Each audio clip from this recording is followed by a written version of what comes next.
All right, so someone had asked if I would do a beginner tutorial on how to use Blender, and that's what we're going to do in this video. I already did this once and uploaded a bad video. Some of you caught that, but you know, stuff happens. So I had to pull it down, and we'll get started again in this. And for the next about 2 hours, we'll be playing with some basic features here inside of Blender. I'll try to explain a bunch of things. Unfortunately, I'm not going to be able to cover everything though. It's a lot to learn about this program, and there's developers that are constantly updating this and changing things around.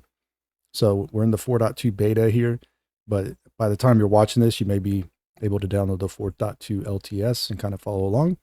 However, as you're learning Blender, just realize you're not going to learn everything about it right off the bat, and it's going to take some time to dive into all of its more advanced features. And even after you learn a substantial chunk, because there are developers working on it constantly, you're always going to be behind the curve, and you're always going to have to learn new things about the software, among the many other different softwares you might use to create 3D models and whatnot. So for the focus of this one, we're going to be talking a lot about navigating the viewport, making selections, doing a little bit of basic modeling. We're not going to dive into a whole lot else because it's going to fill up the time almost completely. So we're just going to get into this, all right? So the first thing that happens when you launch Blender for the first time is you get this little menu here. And you don't really have to change nothing on that. You can actually just click Save New Preferences if you want, or click off to the side. Doesn't really matter. And what we're looking at here in this user interface is called the 3D viewport, right? And there's many other things as well. So let's talk about the UI real quick. At the top left of these little sections here, if you would, we have different things. So we're looking at the 3D viewport here in this one, but you can change it to other things as well, like the image editor, for example, or texture node editor, or whatever the case, right? That's happening on all of these, basically. At the top left, you see this is the timeline, and this is going to be the properties window, and this is going to be the outliner. And so we have these tabs here at the top. These are presets for the UI, and it's going to change it up into different configurations, basically, for modeling, sculpting, UV editing, and whatnot. You can actually go through all of these and check them out if you want. And you can create your own custom ones as well. So we're just going to talk about customizing your UI real quick. Here at the very end, the plus sign, you can go ahead and click the plus sign and then do something new, like general layout, for example. And when we do that, we can now have this extra little tab back here. We can even give this a name of whatever we want, right? And so we can right click when we see these arrows like this. They show up at the boundaries between the little sections, basically. And we can right click, and we can do vertical or horizontal splits. In this case, let's do a vertical. You can see we can split it up. We can change the editor to whatever we need, and we can do things like that. We can also right click and join areas, or swap areas even. So if you want to swap, you can swap, or you can join. So we're going to go to the left. So the right side is going to go to the left. Boom. Now we got the 3D viewport again, right? And so right click, join areas down. Sometimes you'll want to tweak your setup here. So if you wanted like a bigger outliner, you could do a vertical split. And you can set this to outliner, wherever it is, way over here. And just like so. So that's going to hopefully make you feel a little bit more comfortable with all the different kind of windows you see. And you'll understand what's going on there now. So when you look at something like scripting, it's not so confusing. There's just little sections here. We can see we got the Python console and 3D viewport. And we got kind of the same thing going on over here. So, and then a text editor, actually. You see, you can actually write Python code in here if you wanted to. There's like templates you can even load up if you wanted. And this is how you can create scripts for Blender, or even add-ons. You can make add-ons with this if you wanted to. But we're going to go back to layout, and we're going to get started with this program now. So in the 3D viewport, first of all, we are in a scene, and you can actually make multiple scenes. It'll update, and it'll create whole new sets of things, basically, if you were to do that. So when you create new, you can see we have like scene, this would be the 2 now, right? So if we created something over here, I just want to explain this real quick. And create like a cylinder over here, right? So this is a completely different scene. If we were to switch back to the other one, we'll have it back to the original scene. So that's something that I think a lot of beginner tutorials skip. That's kind of important later on, that you'll want to know how to set up multiple scenes in one Blender file, perhaps. But it's just something to be aware of. And when you switch those scenes, you can see we have a scene collection, and we have a collection within that. And we have some objects in here. We can select them off this outliner, right? And we can also select them in the viewport by just left clicking on them, basically. Whenever you have multiple objects, you can hold shift and you can click and you can select these things, no problem. Okay. When you shift select again, you'll see one's highlighted. This is going to be known as the active element or active object.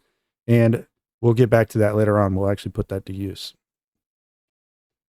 So here we have a camera, a light, and a cube. Whenever we want to delete something, we can select it, press X, and we can delete it. You can also, I'm going to Control Z back to undo that. So Control Z is undo.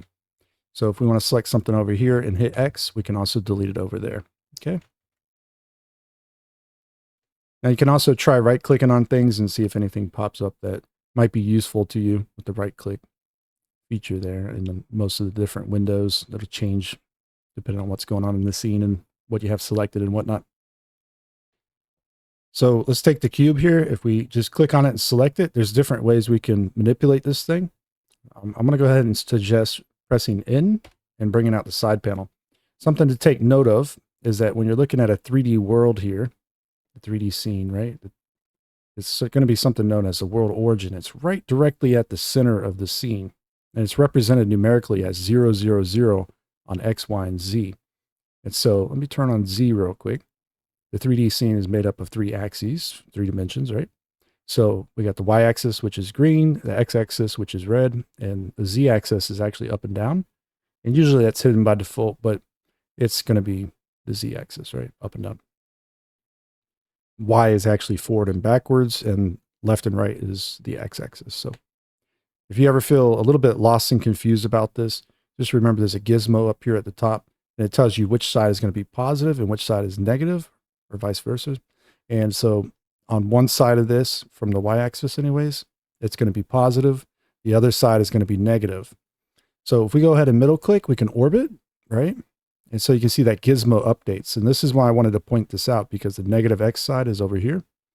But if you're orbiting around and you're working on your stuff, sometimes you need to know which side's positive, which side's negative. So just pay attention to that gizmo up there. It can be quite useful. But middle mouse clicking will orbit, and shift middle mouse clicking will pan. Control middle mouse will actually zoom in and out. You can also just mouse wheel in and out if you need to. And anything that's under your mouse, if you Alt middle click, so you hold down Alt and then middle click, you can actually focus on those things like this. Okay. You can mouse wheel in, you can orbit. You see, you can Alt middle click over here, mouse wheel in, Alt middle click. Super fast way of navigating. It's quite useful. Okay. So with those simple keys, we can already navigate pretty well, but there's some more to it. And so if you hit the tilde key, which is the top left of the keyboard, it's a squiggly line. You'll see we got the left, right, bottom, top, front, back views. And if we click on one of these, it'll take us into what's called left orthographic, or tilde key, right orthographic, top orthographic, and all that fun stuff like that. So these are more or less no perspective, flat, like drawings, if you would, like you think if you're like doing drafting or something. That's pretty much what's going on here. And so you can actually just middle click and get back out of that if you wanted to. And usually you won't have any problems with doing that. Sometimes it might hang. It might say user orthographic. So when that happens, just click this icon. You'll see you can actually switch between user orthographic and user perspective. So this one here is going to be very similar to doing like isometric drawings and things like that. There's no perspective. All of these edges are the exact same length. So when you're in perspective, of course, they change size in the viewport here. So perspective's like you're looking through a camera, and then orthographic's like you're just doing a mechanical drawing, if you would, again. So tilde key again, we can also view through the camera, quite useful. And so we're going to talk about this a little bit more in just a second. And we're going to tilde key, you can also view selected. So if you select something, you can view it. If you select it off the outliner and come back over here, tilde key, view selected, you can get to it real quick. So if you ever spiral out of control, you don't know where the heck you are, or you're upside down or something like that. So like say we look at the cube, tilde key, view selected. We might be upside down, right? So we know positive Z is supposed to be up and it's on the bottom right now. Negative Z is on the top. So we just got to spin back over now, and not a big deal. We're reoriented rather quickly, right? So there's another navigation method that's actually quite useful, which is going to be shift tilde key. Okay. So you hold down shift, tap the tilde key, and now you can kind of look around like this. But if you hit WASD, you can move forward, left, right, back. Okay. If you mouse wheel up and down, it will speed up the movement. or slow it down. You also have like a sprint button. So just like you're playing a game, if you were to go ahead and hit shift, it'll speed you up temporarily as well. See? Okay. So this lets you just kind of navigate the scene quite easily. If you need to look at something very specific and you're having a hard time just orbiting into place, you might want to do that. Okay. And take this a little bit further. We're going to create a plane real quick, and I'll get to how to add things and delete things and go into edit mode and all kinds of other fun stuff in just a bit. But I'm just going to create a plane real quick so that I can hit shift tilde key and we can do the fly mode again. And then if I hit G, it drops you to the floor. So it's like playing a first person shooter, basically. Anytime there's a face below you, you'll be able to stand on it. And a lot of times you'll hop from face to face too. So just be careful with that. There's no collisions, so there's not like walls that you can walk into or anything. You'll just either hop up or just walk through it. So just keep that in mind. You can also hit space bar to kind of fly to whatever you want to look at, basically, if you want to quickly navigate anyways. So, but you can walk around when you hit G. If you hit G again, it turns it off. You can fly again. You can also hit Q and E to fly up and down if you need to change your elevation. So pretty cool stuff. And V is also jump, I guess. I don't know why they added that, but it's there if you want to jump around in your scene. But the main reason I wanted to point out this fly mode / walk mode is because when you have the camera and you tilde key and view through the camera, if you select your camera, you see how it highlights? It means it's selected. So, okay, you can hit shift tilde key here too. You can reposition this while looking through it. All right, because this is how you're going to render your images at some point using cameras. This is just a great way to kind of preview what the camera's looking at and maybe even adjust it. Okay. So now that we got through all that, we can just orbit out. I'm going to delete this real quick. So I'm going to press X, delete it. And we have the cube. All right. So we want to create other objects though, and we want to be able to move this and rotate it and scale it as well, right? So we can use the move, rotate, or scale tools over here, which is fine. Or you can also use shortcuts. I'm going to go back to select box.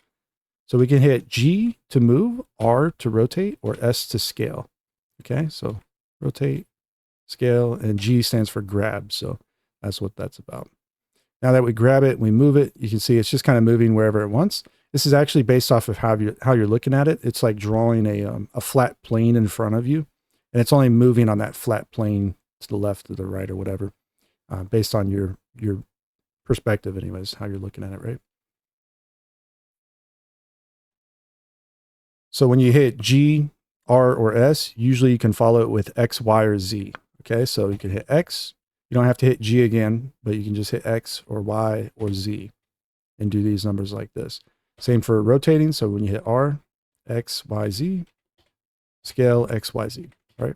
Pretty easy to understand. I'm gonna hit G again, and we hit G, we can also hit Shift Z, and that's gonna use X and Y. So they're pretty much hitting Shift in the one you don't wanna use in this case. So Shift Z, we can move like so now, Shift X, Shift Y. So those are going to be quite handy for you when trying to move something. If you move something and you left click, it confirms. If you move and you right click, it does not confirm. It goes back to where it was.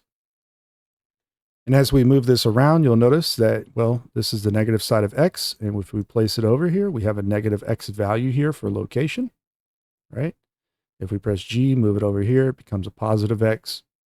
And so it's important to understand that everything's represented in space here based off of this little dot in the middle. This is called the origin point.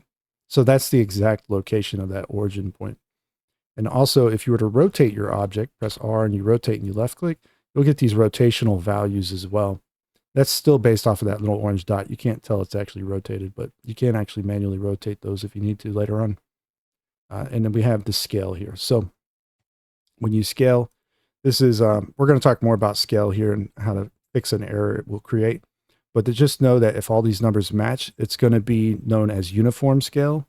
If you press like S and X, or let's try this again, we'll reset these. You can reset the location by backspacing and the rotation. Any of these fields, actually, you can see if you right click on them, there's a reset all to default values. That's backspace.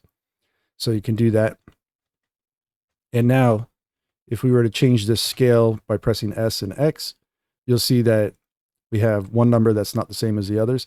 This is going to make this known as non-uniform scale, and this can actually create errors when you're using certain tools inside of Blender. So a lot of times you have to reset this. And so we could go over that, I guess, right now. I was going to show it later, but if you need to reset this value, you can Control A and apply scale, okay? And also, since we're at it, let's go ahead and move this out to the side. We're going to go ahead and rotate this, all right? And when we rotate this, you'll notice that if we use the move tool, it's going like so. It's kind of like the world origin here. It's like the world axes or whatever. You got a green one, red one. They're all doing the same thing, basically. If you switch this from global, you can switch it to local. It will use this object rotation. And so now we can actually move based off of the object, right? If we need to. So this works with the hotkeys too. So if you hit GX, GY, GZ, that's going to be the same deal. However, if you were to hit GZ and then tap Z again, you can use global still if you double tap the axes there. So X twice, Y twice, right? And then you right click, get out of that if you need to. So those are going to be your transforms up here, basically. All right. Now take note, this is rotated. If we were to press Control A and we apply rotation, what ends up happening is it zeroes all these out, right? So Control A, apply rotation. And so we lose that local rotational value. Now I just made a video talking about how to kind of find that rotational value again. It's actually pretty hard in vanilla Blender. It's a lot easier with some add-ons. And so I would highly recommend looking into the machine tools add-on, but there may be other ones out there that you can utilize to help correct your origin point's rotation to make it line back up so that your gizmos work in local mode again. Now, moving on, there's a normal option as well. That's going to be something you use in edit mode when you're selecting faces, vertices, or edges, which we'll get into in a bit.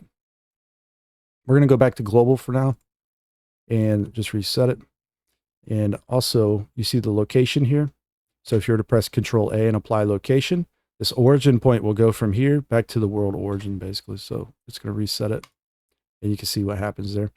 And this is more than likely something you don't usually want to do. I'm not saying there's times you won't use it, but just be careful with that one, because you can see if I press R to rotate now, we do in fact rotate off of that origin point, right? So let's go ahead and delete this, and we're going to press X, delete it. We'll get rid of the camera for now and the light as well. I'm going to turn that Z axis off real quick. I think we understand that well enough. So when you're adding things, there's an add menu up here. Usually you can use Shift A to use the add menu. It just pops up under your mouse. It's quite handy. Just keep in mind there's a lot of things that are up here in this little tool section, those little drop down menus or whatever. There's tons of things in here to look at and look up. It brings me to a kind of an important point. If you come up here to the help section, you can click manual, and the Blender manual has tons of information in it. So whenever you're questioning what something does, you can just search for it right here and see what pops up. All right. It should have some information on whatever feature you search for, basically. All right, so let's create some cubes. We're going to press Shift A, create some cubes, and we're going to send them out real quick. I'm going to hit Shift D to do a duplicate. So Shift D is duplicate.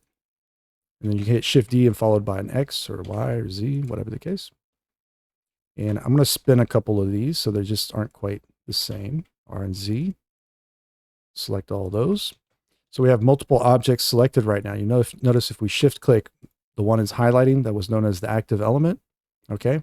So we have something called transform pivot points. Right now it's using the medium pivot point. So matter of fact, let me make this a little bit more extreme by sending this one way out here. Okay. We select all of these. The medium point's like the average between all of your objects you have selected. So you can see our pivot point is now going to be way over here. So if I hit R and rotate, it's doing this number, right? And sometimes you don't want that behavior. So maybe you don't want to use medium point. You might want to use something like the active element. So you can see we can do that. This is the highlighted one right now. So it's going to use this one. Okay. If we rotate, but if we shift click over here, that's now the active element. We can use that one. So that might be something you want to do. It's also individual origins. So it's going to use every individual origin point. So you'll see here, if I hit R and Z, they're all going to spin independently in place. And that might be a behavior you want as well. Okay. Now, moving on from that, there's one called 3D cursor. The 3D cursor is this little white and red crosshair, basically. And so you can also use that as a pivot point. and talk about how you utilize this thing a little bit at least. And if you shift right click, it'll actually be placed on the surface of whatever geometry that is under your mouse. So if you shift right click, you can place it like so. It'll get a little bit weird working with it in 3D space because it doesn't have anything to kind of latch onto there. So shift right click, you'll see we can use that pivot point or that 3D cursor as the pivot point. We can rotate off that, right? So you can use it as like a temporary marker basically. Now, something else worth mentioning about the 3D cursor, if I shift right click it anywhere, whenever you create a new object, press shift A, create say like another cube, it's going to be placed where that 3D cursor is, okay? So wherever that's positioned, that's where it goes. If you want to reset this back to the center, easiest way is going to be pressing shift S and doing 3D cursor to the world origin, right? It'll place it back in the center. But you can also select items like a cube, for example, place the 3D cursor somewhere. You could do shift S and then do selection to cursor, and it'll go snap over there to that spot, all right? Or you can select an object and do cursor to selected as well, just like that. So I'll be placed in that same position basically if you need that kind of behavior there. That makes more sense in edit mode, but we'll get to that at some point. For now, I'm just going to reset it back to the center. It's usually where I try to keep it when I'm not using it. So that out of the way, we can set this back to medium point and global. All right. We'll talk about snapping when we get over to edit mode, but snapping is extremely useful. This is how you're going to kind of control your mesh or objects. It can also work with things like the 3D cursor possibly. I'll just give you a quick demo of that. Like say if I use vertex snapping and I shift right click right now, turn the snapping on, shift and right click, you'll see it snaps, right? Snaps to those vertices in the corners of the cube. And now if we turn this off, here's a little side note. Whenever you're doing something and you want to use snapping, you can hold down control as well. And I'll temporarily turn on snapping. Okay. Place that back at the center again real quick. All right, so we understand at least how to kind of mess around with some of these objects. Let's create a cylinder real quick. Go ahead and create a cylinder. You'll notice that whenever we do something in Blender, a lot of times at least, on the bottom left, there's this little menu. We can expand this and open it up. We're going to look at the cylinder here. Just zoom in on it. And it has a couple different types of cap fills that we can utilize. We can change things like vertex counts for the cylinder as well. So these can be quite useful. As you get more into 3D modeling, you'll start to understand like you should use different vertex counts for different objects at different sizes or whatever the case, right? And so, but you can also change like the depth or the radius, whatever the case, but you can change that cap fill type. We're not going to see what this thing does unless we look at wireframes. So here's going to be the first part that you might want to customize. Actually, let me talk about saving your preferences first. So go edit preferences. By default, Blender will save your preferences for you. It'll auto save them. All right. I actually prefer disabling this, and I would recommend that maybe you do this too. And that way, whenever you change something that's a preference and you want to make sure that you're going to utilize it, you can force commit it. However, just save your preferences basically. But whenever you do something by accident, next time you restart Blender, it'll go away unless you had saved preferences, because you might end up setting like shortcuts or hotkeys or quick favorites and things like that. And when you make those kinds of changes, sometimes you might do it by accident. Sometimes you do it on purpose. If you do it on purpose, you'll want to come back to the preferences and force the save basically. So you'll want to save your preferences, right? With that out of the way, normally whenever you change something and you come back to this and save it. So for example, right now I want to see wireframes, and there's a little wireframe checkbox right here. And this is really great, except for I need it on a hotkey. It's easier to access when it's on a hotkey. So I'm going to right click the little checkbox and I can assign a shortcut. Okay. And I'm going to use the back button on my mouse, but now I can turn wireframes on and off as needed. So in a lot of my videos, when I'm doing simple little things like this, it's just very simple shortcuts or hotkeys to turn things like that on and off. Usually that you just go around and find features you like, and you can either assign it as a shortcut, or you can do a quick favorites, which let's see if we can find a way to add a quick favorite here. So let's do like set origin to geometry maybe. Right? We right click this and we can assign it to quick favorites, add to quick favorites, and we can hit Q now, and that'll bring up our quick favorites. But once we've made these changes, we would want to go back to preferences. If we don't have autosave on, we'll save preferences. Simple enough. All right, now the reason I went through all this is because I want to go ahead and press Shift A, create a cylinder. We only get it like one shot really to work with this menu perhaps, because if you accidentally click out of it, it goes away, right? If we were to do something else and that menu pops back up, we can't do anything else after that point. But if we ever want to recall that and we haven't done that yet, you could always go up here to the top and you can see under Edit, if you use the F9 key, you can adjust last operation and that menu will actually pop back up. Okay, so if you want to do it that way, you can, or you can delete it and create it again, I guess. So right now we're looking at an Ingon cap, and that's just a single face with multiple edges and vertices to it. We'll figure that out more as we get into vertices and edges in edit mode. But it's going to be 5 or more vertices and edges with a single face. That's what's known as an Ingon, okay? Now, if we were to go ahead and change this to triangle fan, we'll get a bunch of triangles, all right? But we can set this to nothing as well, and it's going to be hollow inside here. And so what we're looking at is kind of incorrect in a way. A lot of 3D applications, game engines and things like that, they don't display in this manner. So what Blender does by default is it renders everything double-sided, right? So it looks like we have faces in here when we actually do not. And so this brings us to this little part up here in this drop down. There's something called backface culling. If you check that on and enable it, when you have faces, right, and it's not double rendered like that, this is normally what you'll see. A lot of guys, they'll make like a 3D model, put it into a game engine, and it's all messed up with faces being all over the place, like forward and backwards and whatnot. They do have a direction to them. And so you can see here, all the outside has a normal or a face, and the inside, there's nothing there. Okay, and that's probably what you want to do and get used to working with it like that. While there are other options available for checking if something's facing forward or backwards with the double-sided rendering on, I don't think it's as useful as learning to do things in this manner because the other software likes to behave this way as well, generally speaking. And so it's going to save you a little bit of headache once you get used to learning to work with it this way, even though it's frustrating at first, maybe. All right, so that's going to pretty much bring us to the point that now we understand that we have multiple meshes we can create. We can create cubes, we can create planes, we can do all kinds of different primitive shapes here, and this will just aid you when you're creating 3D models in general. So you might have like a UV sphere, you have like a cylinder, which we'll leave the cap off for now, toruses, cones, all this fun stuff in here, and the legendary Suzanne, right? The monkey. So you can see Suzanne. However, there are other things we can create in this menu. So there's going to be curves, which we're not going to go over curves in this video. We're going to try to avoid any of these extra items here, but there's like NURB surfaces, which I hardly ever use. Metaballs can be kind of cool if you want to check that out, look into those. Volumes, grease pencils, armatures. So armatures are your bones basically. And lattices, this just creates a lattice object that you can use with the lattice modifier. A little tricky on that one if you ever wonder what that does. Empties, these are all just different types of display methods, but they're all empty. It's like the same thing basically. Image references right here. This is how you'll add those. Backgrounds possibly, or mesh planes. You can see we have lights. We can do point lights, sunlight, spotlights, area lights. We can do light probes. This is something you might want to utilize when using Eevee perhaps, or whatever the case there, right? So, and then of course, cameras and speakers.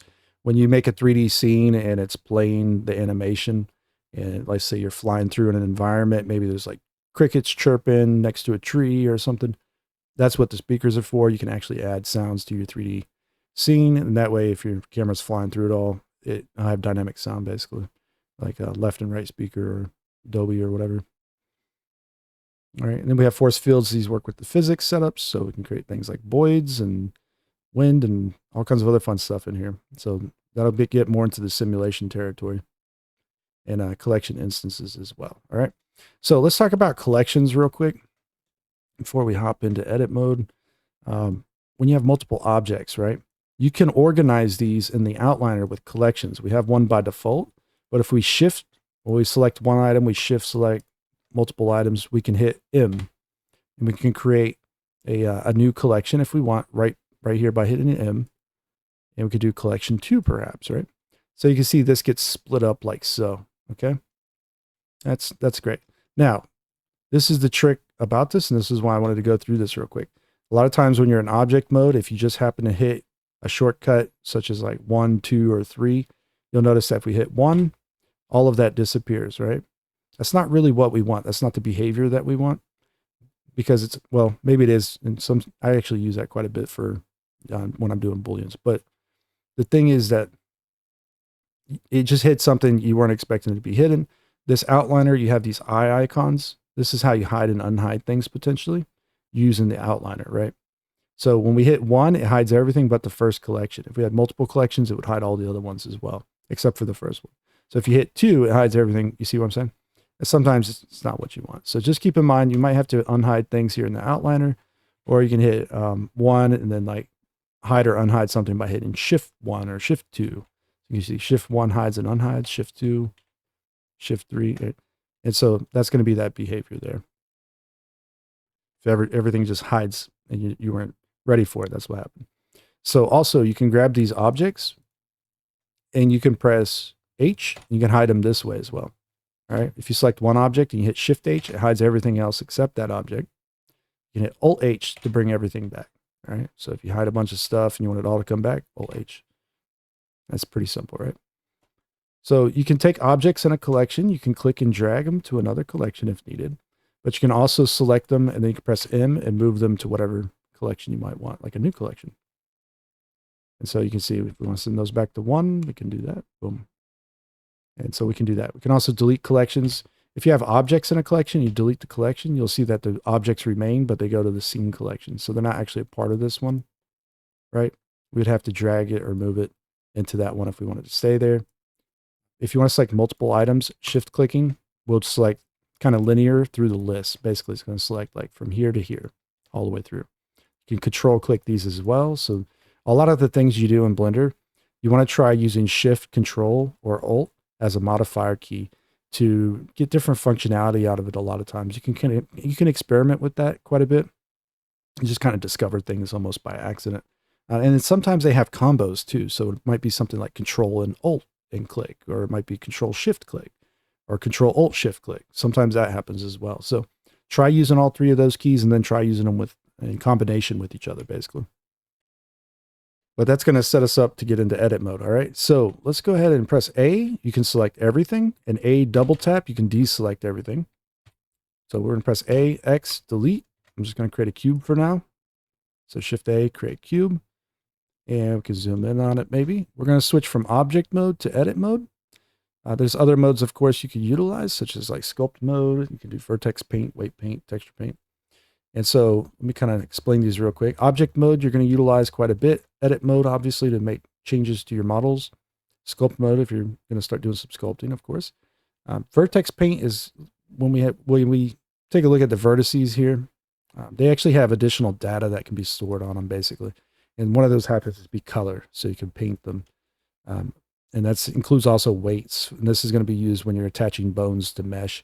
You can do like a 0 through 1 value to assign like how much a bone influences a particular piece of the mesh. That one looks a little bit crazy, and I'll save that for a different video, but it's like red and blue, like red being 1 and blue being 0, or vice versa, or something like that. And anywhere in between, it's going to turn like yellow and stuff. And that'll be like 0.5 and et cetera, et cetera.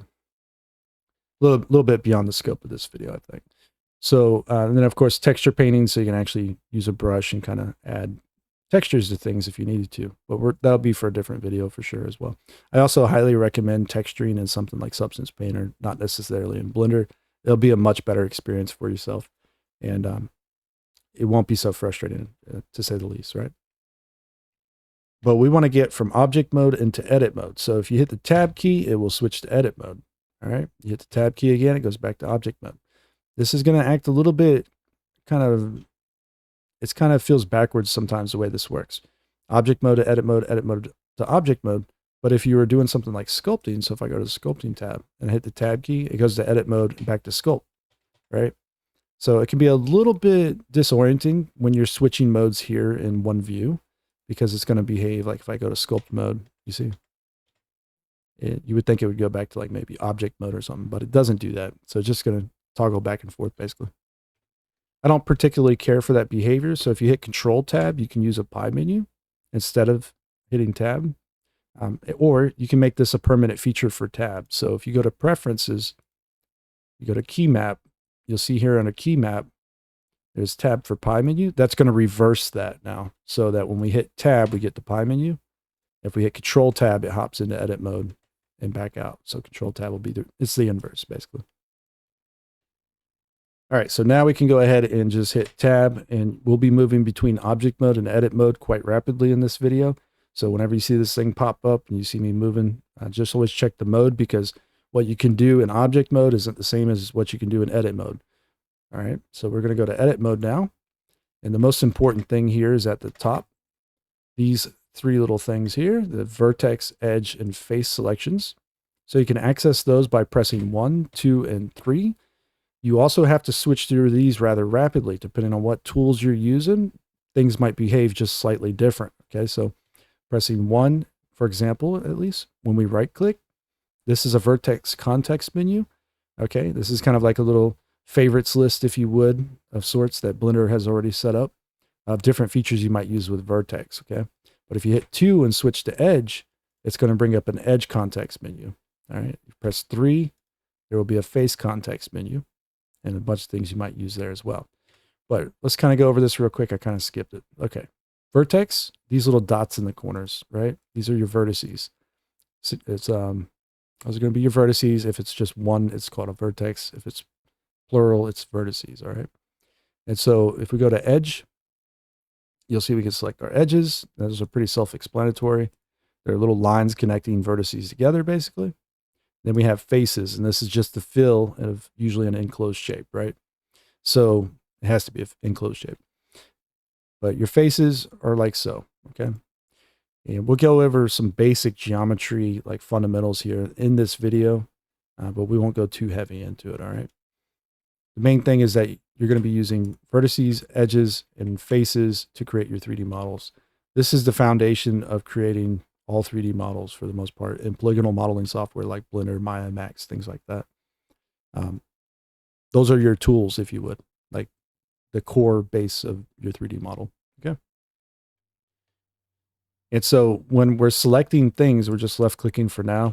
We can select, edge, vertex, or face, and press 1, 2, 3 to get between those real fast. All right. As needed. There's also these menus up here, which can be quite useful. So first, there's vertex, edge, and face menus. This is not the same as the right click, okay? So whenever you're working on, like, say, faces, you can still call up the vertex menu. You can hit Control-V for vertex, Control-E for edges, and Control-F for faces. And this is going to have, basically, this menu is going to be down there now. That's pretty much the main thing. When you're modifying your UVs, there's a UV one as well. Okay, so you can actually press U, and that will pull up that same menu right there. Okay. So here in edit mode, you can also create new mesh. So you can use Shift A if you needed to and create things like UV spheres and cylinders and whatnot. We're going to talk about joining meshes together and separating them, I think, here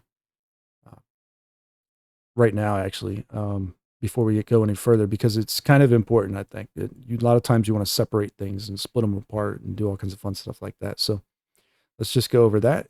We're going back to object mode. I'm going to hit Shift D and duplicate these a few times. Show you how to join things together if you need to. Okay. So we have multiple objects. We shift click all these. Notice our active element, our active object.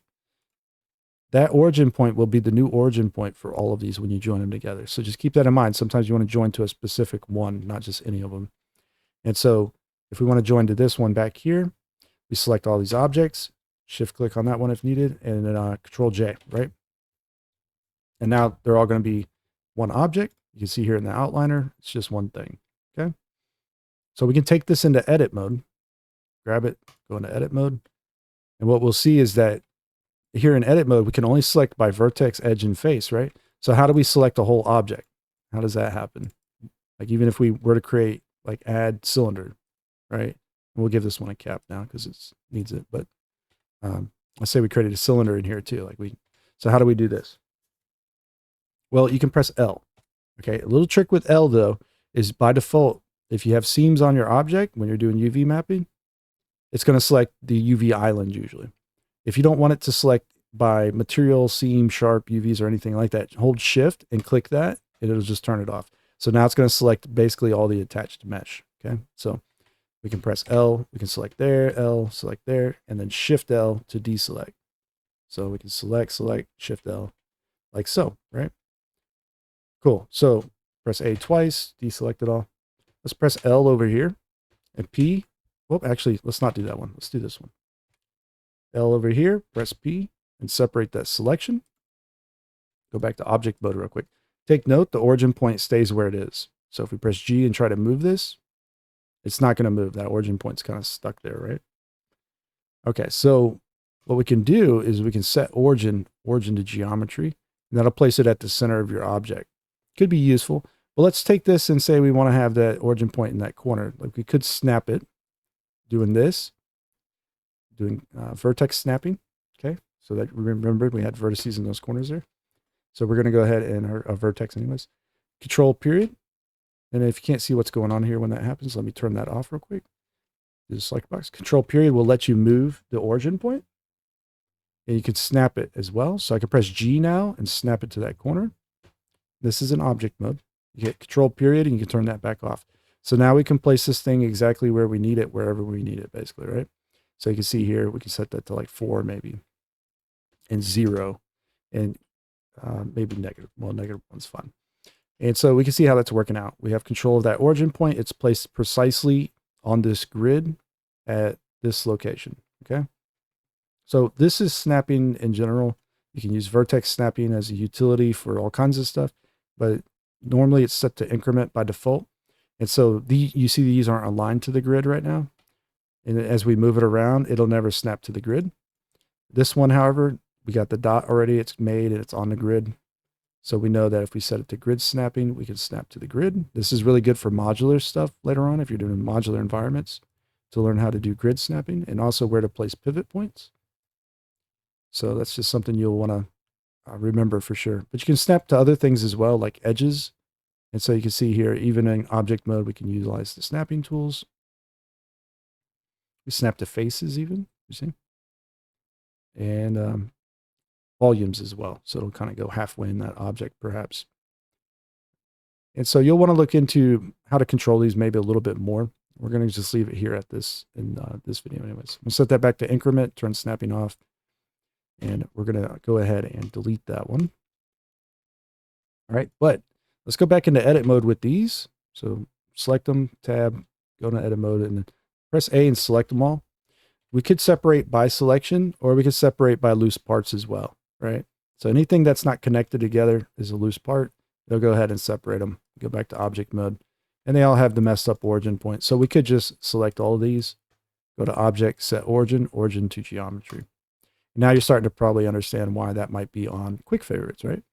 And so there's a little method to the madness here on how to work with Blender effectively and efficiently anyways, using these different little tools and features, right?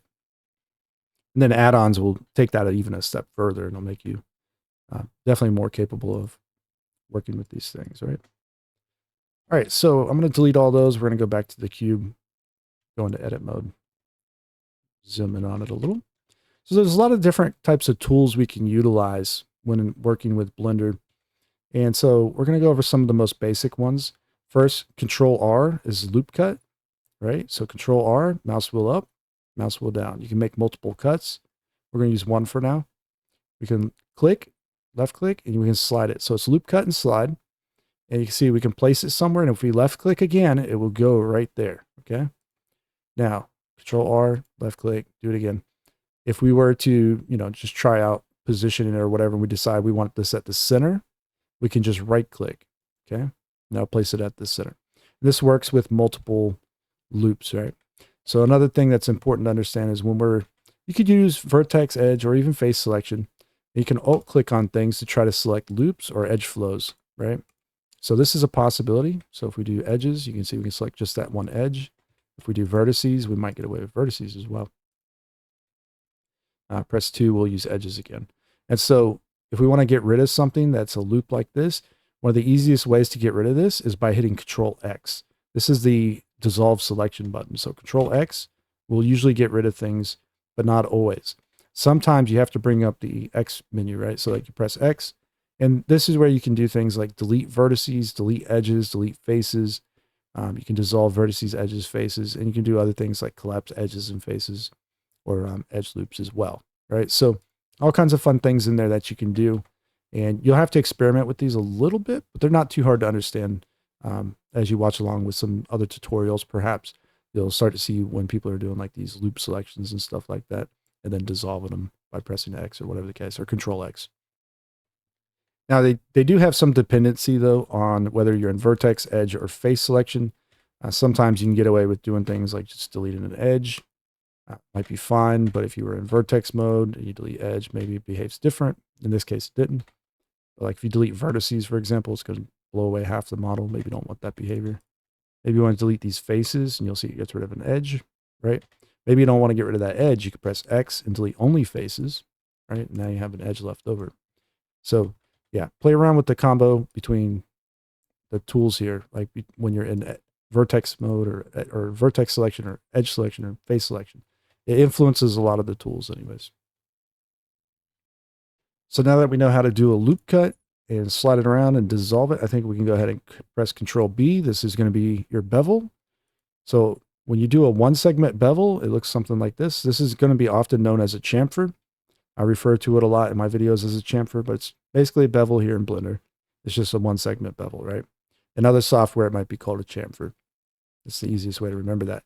Now, if you were to start bumping up this count, this, of course, once again, still a bevel, but in other software, it might be known as like a fillet, right? So you're going to get used to this idea of that I'm going to just refer to, if you watch my videos anyways, I'm going to refer to them as bevels if they're rounded and chamfers if they're flat. That's one segment.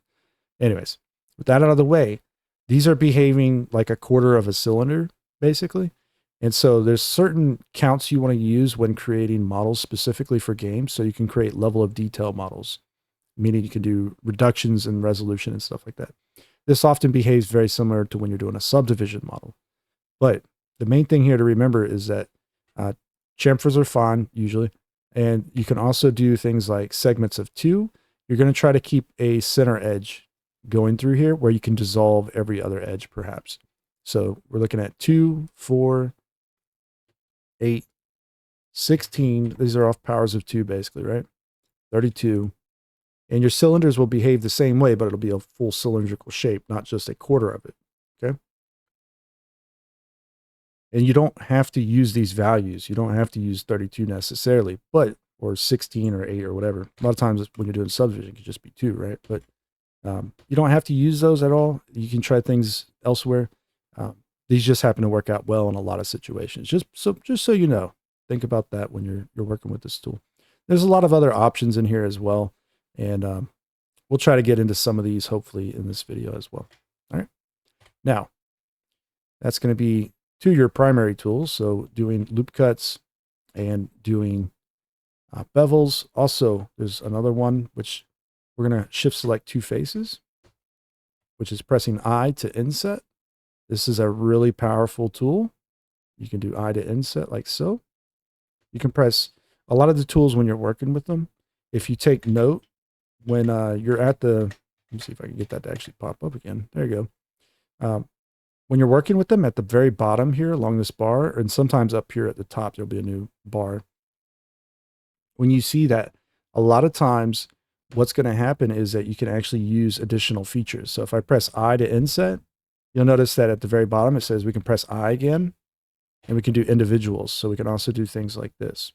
So pay attention to those tools. And also if you notice at the top left right now, we're getting a thickness value and a depth value. So we can do things like that.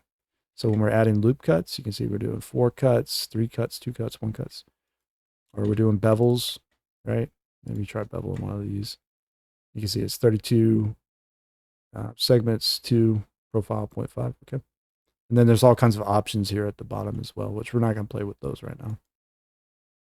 All right. Whenever you have a flat surface and you want to try to dissolve things in this flat area, you can just select it and hit Control X. Usually it tends to work out a lot of times. But there's a lot of selection methods we haven't got to really. And this is going to be critical that you understand a lot of these and you learn these, okay?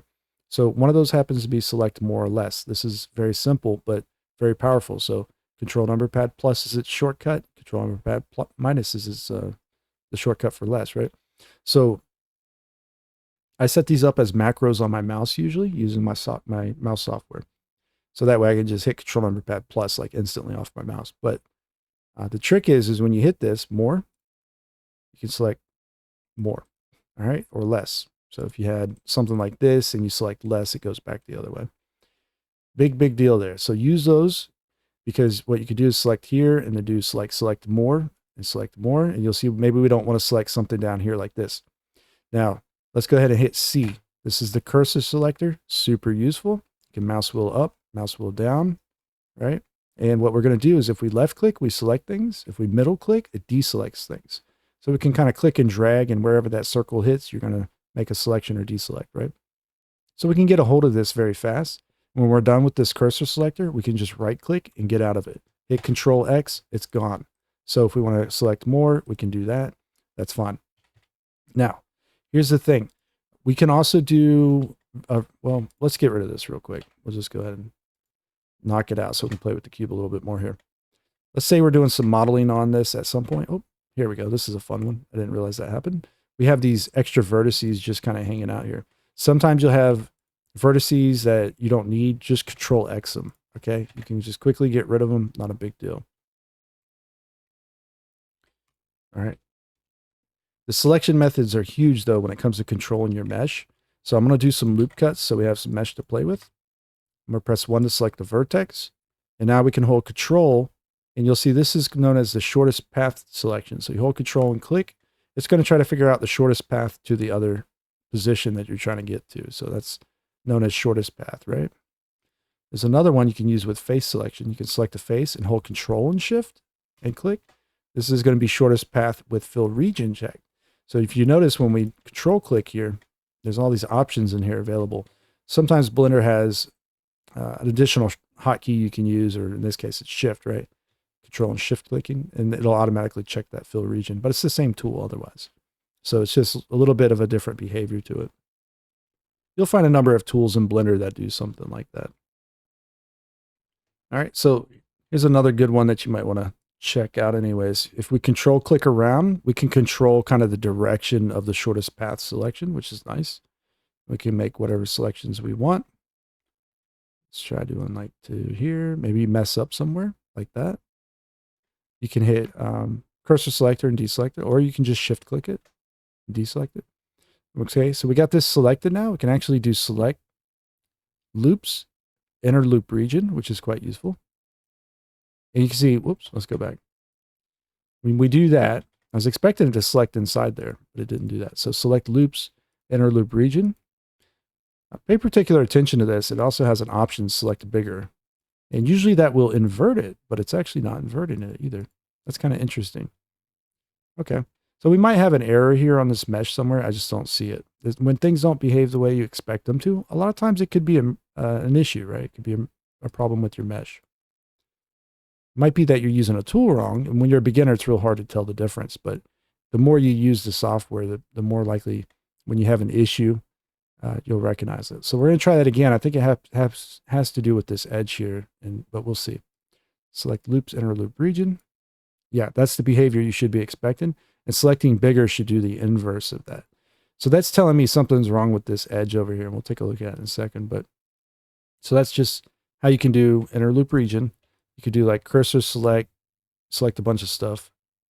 And you can also do select loops, boundary loops, and do that. So you get that kind of setup going there as well. Okay. Now, of course, you'll want to check out how to use edge loops and edge rings. It's very similar to just alt clicking to do loops. You can alt click, you can alt shift click. Now you can shift click somewhere and hold Control and click. You see? So I'm going to run through that one more time a little bit slower. You can combo all of these together basically.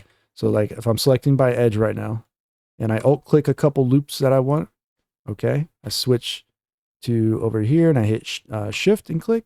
Now I can Control click and do shortest path selections. Shift click, Control click. See? Shift click, Control click. All at the same time. Not a big deal. So then later on, maybe you do a chamfer or a bevel and Control B and then use one segment. Hold shift while you see how like when we do this, it's really fast. You can hold shift and do it slower. Okay. You see how it's going towards the center there and we're losing ability to do anymore. Okay, let go of shift and right click, control B out here instead. And now start to maybe, control B. Okay, now it's going outwards. Okay, so control B out, closer to it maybe, who knows. Control B there, start to move out, mouse wheel down, hold shift, get more precision going. Okay, and so we can do things like that. Now if we hit I, the inset, right, we can start the inset. You can see individuals still working, so we have to hit I again. Sometimes you can make your tools, like they'll continue using some settings, sometimes they don't, but we can hit I again to turn that off so they're not individuals. We can hold shift, we can move it in. And this is where inset becomes really interesting. So we're going to talk about extrusions first though. And I really want this selection. It's going to be kind of challenging to get it back. So let's just go through this real quick. When you do Alt E and you extrude something on extrude faces along normals, okay? Usually it does a number like this. You see how it's like a little bit off here? It's just weird. You check offset even, that fixes it, right? Okay, but the trick is when you use inset, I press I to inset, so we can't actually inset still, but we can hold control as well. Or we can inset a little bit and then hold control, and then we can bring this out like this. And it doesn't really do that exactly the same way. You see, it's kind of flat. So it's the same as offsetting even, if you see. Boom. So insets actually behave when the same as hitting Alt E and extrude faces along normals for the most part. Just keep that in mind when you're doing mesh like this. You can use inset for this. I use this so frequently that I hardly ever touch the Alt E menu anymore. There's only occasionally I might use something like manifold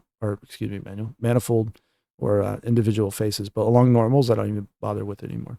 And so just keep that in mind. Inset is really powerful. And so if you wanted to, and this is what I do personally, inset faces is up here.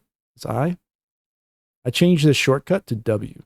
Okay. Normally W toggles through this. All right. If you go back to object mode, you'll actually see it still behaves that way. W over here. But in edit mode now, when we have something selected, we will inset with W.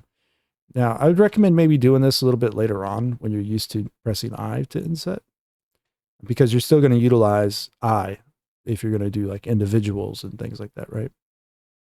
So you do want to make sure you remember all the regular shortcuts for the inset tool anyways, down there at the bottom, right?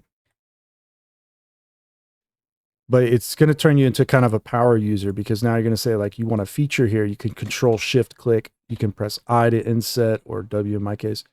But now using W, I can just hit W, hold control, W, and do things like that super fast without even moving my left hand all the way across the keyboard. Okay.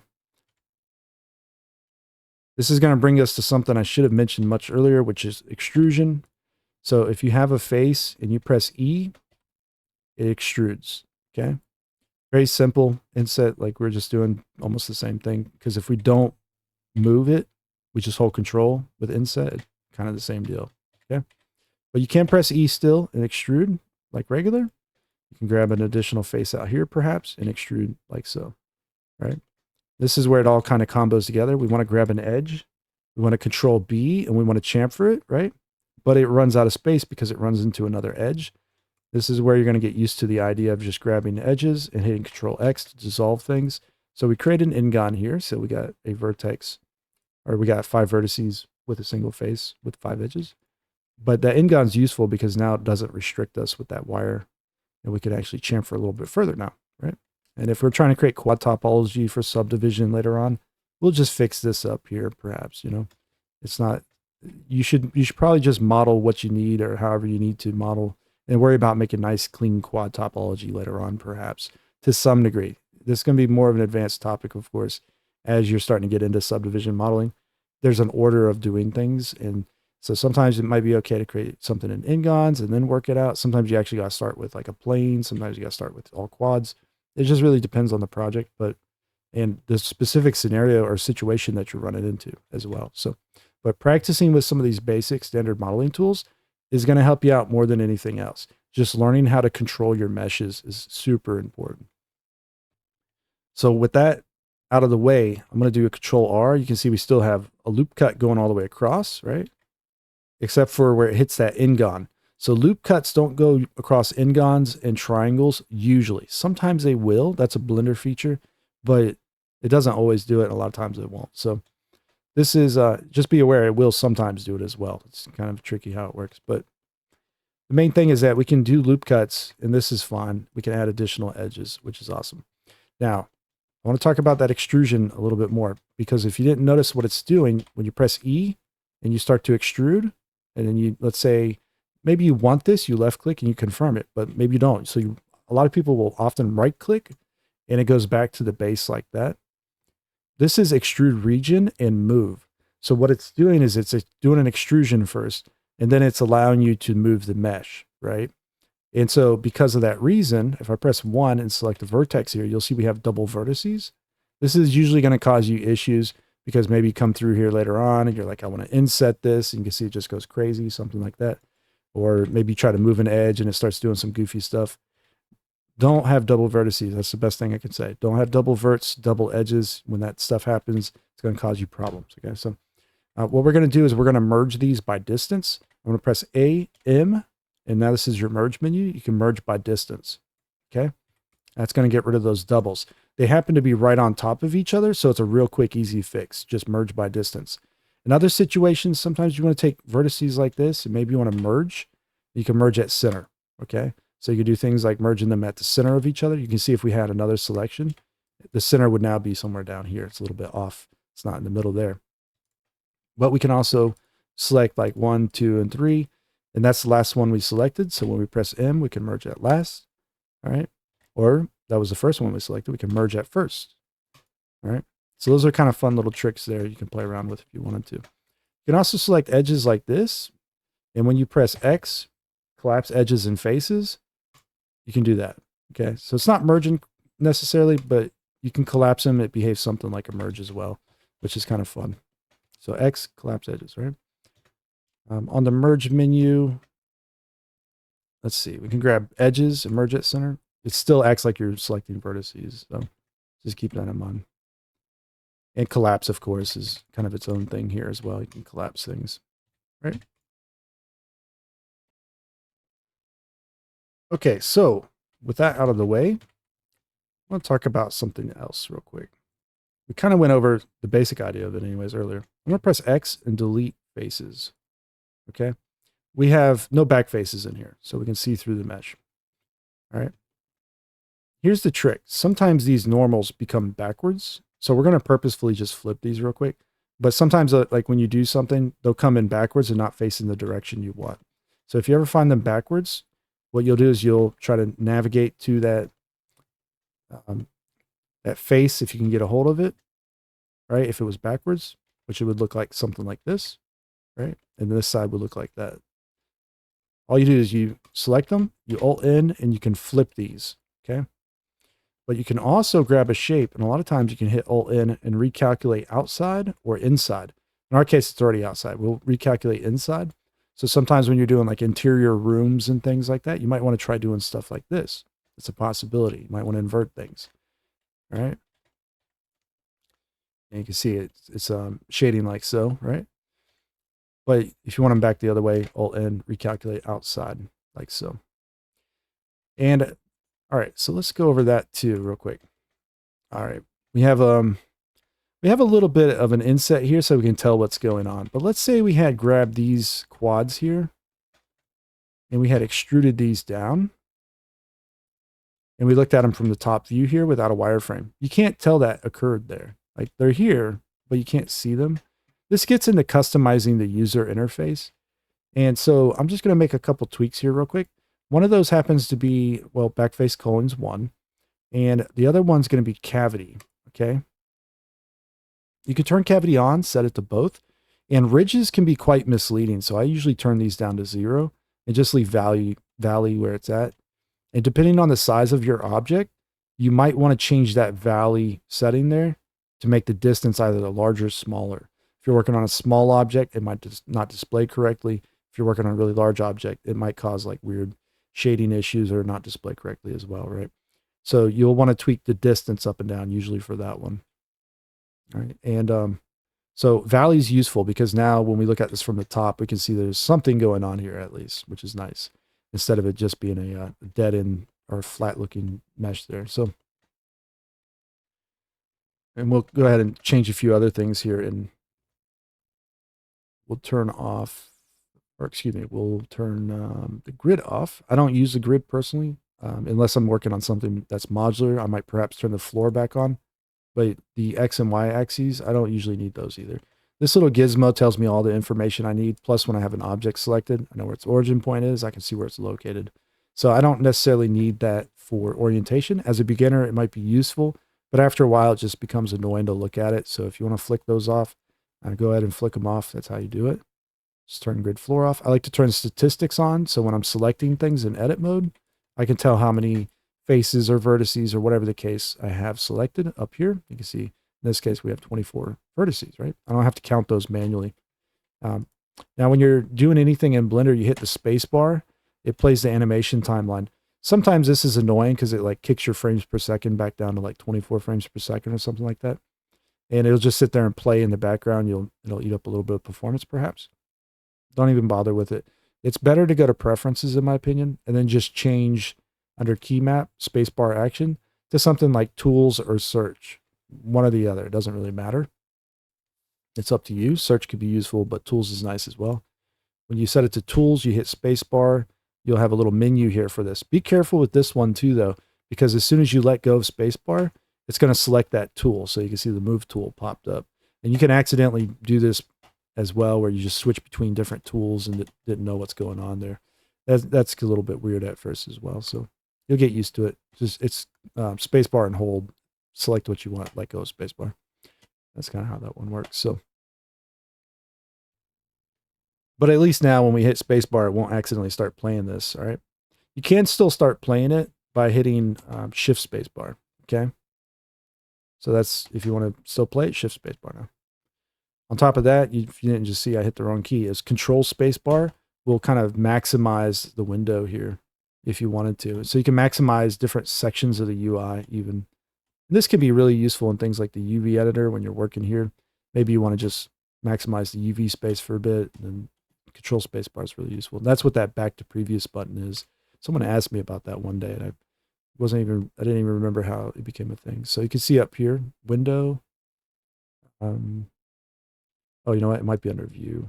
It's in here somewhere probably. There's a ton of like little view options and things like that are in here. I just don't know where that one happens to be. Anyways, yeah, it's probably in there somewhere. I probably just skipped right over it too. All right, when you're working with multiple objects, I want to mention this. Like we got a cube and a cube. And we're in object mode creating these, not edit mode. So we got multiple objects. You can hit tab and go into edit mode. You can select multiple meshes and work on them in edit mode at the same time if you needed to. The functionality in edit mode will be a little bit different though. It's not going to be as, some things will seem like they're not working right or they're broken when they're not. So you can do it, and sometimes it's useful, but sometimes just keep in mind if you're running into issues, you might have just selected multiple meshes and went into edit mode. All right. Now, with that out of the way, when you're in edit mode, or even if you were in sculpt mode, so we hit tab and go to sculpt mode, there's a shortcut here that we can use, which is Alt Q. So we have this object selected, we're working on it. We can Alt Q to this one or Alt Q to this one. Super useful way of getting between objects that are separated, right? So just keep that in mind. Let's jump back to this guy real quick. We weren't done with all the edit tools. There are a few more that we might want to take a look at. So let's start with using the knife tool. So a lot of times you want to cut something all the way across the middle here. You can press K to use the knife, C, and then A. Those are the shortcuts for it. It's going to angle lock, but you'll be able to cut all the way through the mesh and cut it like a plane basically, okay? You left click and then hit space bar. Or you can press KCA, left click all the way through, click, and then right click, and then start another one, okay? So you can do that, and that's useful when you have n-gons and you can't do loop cuts, right? You can do that, cutting across it real quick. Now, I probably should have just started with the regular knife cutting options there, but I think that one's one of the most useful for sure. something that is a little bit tricky because in other software you might have like a cut plane or something. But here in Blender, I think we still have cut plane, but it's just like up here. And I hardly ever use it because I use the knife tool. So super useful though. All right, the knife tool itself is K. You can use that, and now you can start making cuts however you see fit by left clicking. When you want to start a new line, you right click, and you can start cutting with a knife tool like this. So you can make any number of cuts you want. And then when you're done, you hit spacebar or enter to confirm it. If you were to hit escape, it would get rid of all this. It wouldn't cut. Okay, so we're going to hit spacebar though. So we can see that actually happened and it occurred, right? So we can see that's going on. Control exit, you dissolve them too. Very quick to clean that up, right? So there's a lot of extra faces on this thing that we don't necessarily need. Press A, X, and we can do limited dissolve. This is based off of degrees by the angles, right? And so right now it's at 5 degrees. We can hit 0.05 and dissolve it to a lower value here. Usually 0.05 works the best in my opinion, but we go ahead and do that. And you can see it makes everything n-gons pretty much. So it gets rid of a lot of those quads we had and whatnot. And we get some weird oddities that are left over sometimes. Blender has to have an additional edge sometimes on enclosed shapes like this. Otherwise, it just does not work correctly. Like it won't make the shape correctly. So we might need to take a vertex and merge it to another vertex. There are times you're going to have to clean things up. And this is just part of working in 3D software. You'll have to go through, clean them up, maybe dissolve that. Maybe you can leave it. Who knows? Let's see. Dissolve. Nope, doesn't work. So those are just going to be some stragglers, basically. This is going to bring us to a very useful tool as well, which is when you press GG twice, it will slide an edge or slide vertices. Okay? You'll see it's actually edge slide in this case. There is a vertex slide, but it behaves a little bit different. And I would say it's not as useful. So we're not going to cover that one. But we've slid these over, but we have doubles. Okay? So press A and merge by distance. You can create doubles by accident. Now, there's also another option for auto merging up here.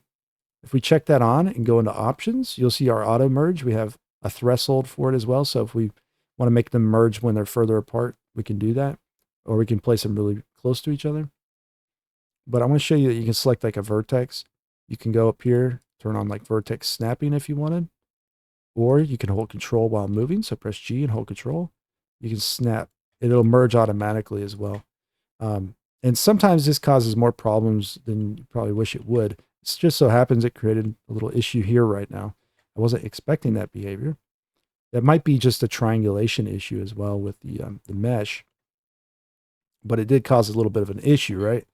And so whether that was merge, the auto merge feature doing that, or I don't have enough edges somewhere else, that's a possibility. So little things like this can happen while you're modeling as well. And it could be a bit of an issue. So I'm going to turn auto merge off. I'm going to slide that over. I'm going to press A, M, and merge by distance. And we can see we get that same issue. So what's going on here is that this is a big n-gon. And for whatever reason, when we merge that one, it loses its shape. Sometimes you can select two vertices and you can hit J. You can join those together or do something like that. And perhaps even you want to press K and use a knife tool and just cut to another edge. And you can right click and space bar it. Okay. And so you could try doing that as well. A, M, merge by distance again.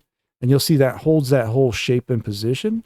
So we don't have that crazy little issue popping up there with the face covering everything. Now, why did that happen, right? So what I want to do is kind of break down the fundamentals of geometry here real quick. We're going to do a plane. And I'm going to bring this up here. I'm going to do a couple duplicates real quick too. So Shift D and bring them out. Went to object mode to create that real quick. Went back to edit mode. All right. I'm going to merge these at center. Okay. And this one over here, this edge, Alt Q to it. Right click. And we can do a subdivide of that edge. You can actually add multiple vertices in here using subdivision on an edge. We're just doing one, but if you wanted like 3 or 4, or whatever, you can add in those numbers. I just want to have that. I'm going to pull it out real quick. Switch to the move tool. Sometimes I like using the move tool instead of the hotkeys, right? So these are your basic faces. We'll go over that in just a moment. But before we get to there, what I'm going to do is I'm actually going to shift right click, create a plane, go into edit mode, and press M and merge at center. This is going to create a single vertex, okay? Just one little vertex at the middle there. Now, the reason I want to do that is I just want to explain that this is what your 3D model is made out of. So like if you duplicate a vertex, you Shift E and duplicate it, right? It's just a vertex. I mean, there's nothing special here. Your models are made up of vertices, edges, and faces, okay? And so the smallest face you can have is going to be, or the simplest one anyways, is a triangle. It's just 3 points with a face in the middle. Next up is your quad. So you have 4 points, 4 edges, single face. And now you have an n-gon, which is going to be 5 or more up to an infinite amount of vertices and edges with a single face, okay? So you have n-gon, quad, triangle. And I don't want to go over too much of the topology fundamentals again. I made another video talking about that, but when we look at a vertex, there's also some other nuances to them. So if we have a vertex with 3 edges coming out of it, like this is going to be known as an n-pole, okay? And if it was 5, like this, 5 or more, it's going to be an e-pole, okay? So just keep that in mind. That's your e-pole. Look for those when you're practicing with subdivision and whatnot. That's going to be extremely important because an n-gon, when it subdivides, I'm going to hit Control 1 real quick, shade it smooth, and apply. I'm going to convert it to a mesh, but what this is doing is I added a subdivision real quick by hitting Control 1. You can hit Control 1 through 5 to add subdivision, but don't do that if your topology is not very good. It may crash Blender even. But we're going to convert it to a mesh so we can see the wireframe. We're going to convert this one to a mesh after adding a subdivision so we can see the wireframe. I just want to point this out. When you subdivide a triangle, or you subdivide anything for that matter, you hit Control 1, for example, it's using a subdivision surface modifier. This is using a Catmull-Clark algorithm. It smooths it all down and it subdivides it almost no different than what we were doing in edit mode. So if we took a plane in edit mode, right click and we subdivide, it's like doing this basically, but it's smoothing it at the same time. All right. Anyways, with that out of the way, even if you subdivide a regular triangle, you'll see we get different results here on this. So the Catmull-Clark algorithm works fundamentally different to a degree. This is like classic subdivision, whereas the other one's not. Okay. Anyways, with all that out of the way, this is what I wanted to point out, is that a triangle, when subdivided, has an n-pole. Okay.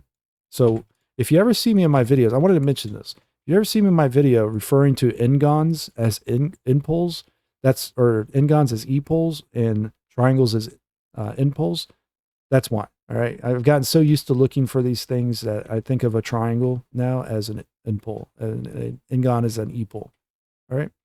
So just look for those. It's like this is useful for redirection. This is useful for saddles. It's not as important in this video because we're learning the basics, but this is what your mesh is made out of. It's just simple geometry, right? It's simple things. Faces, triangles, quads, n-gons. N-gons, triangles, e-poles, n-poles, edges, and vertices. All right, so like that's easy enough, right? Well, this is where it gets fun. When you have 2 verts, you connect them together, you get an edge, right? So you can take a vertex, hit E to extrude it, and you can actually create an edge like that. So if you want to do this all day long, this is what your model actually is at the end of the day.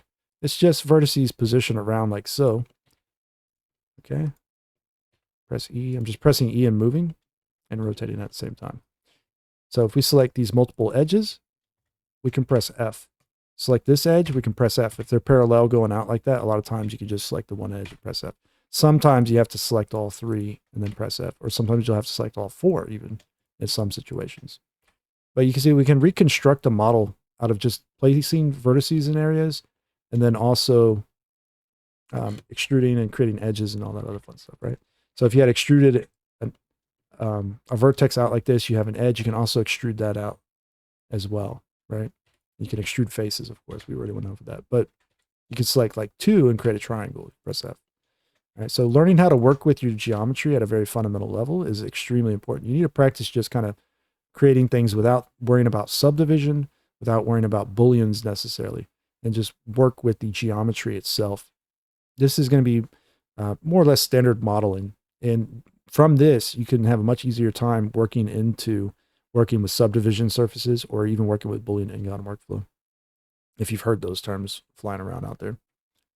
So that in mind, standard modeling is huge because it allows you to control things exactly how you want it.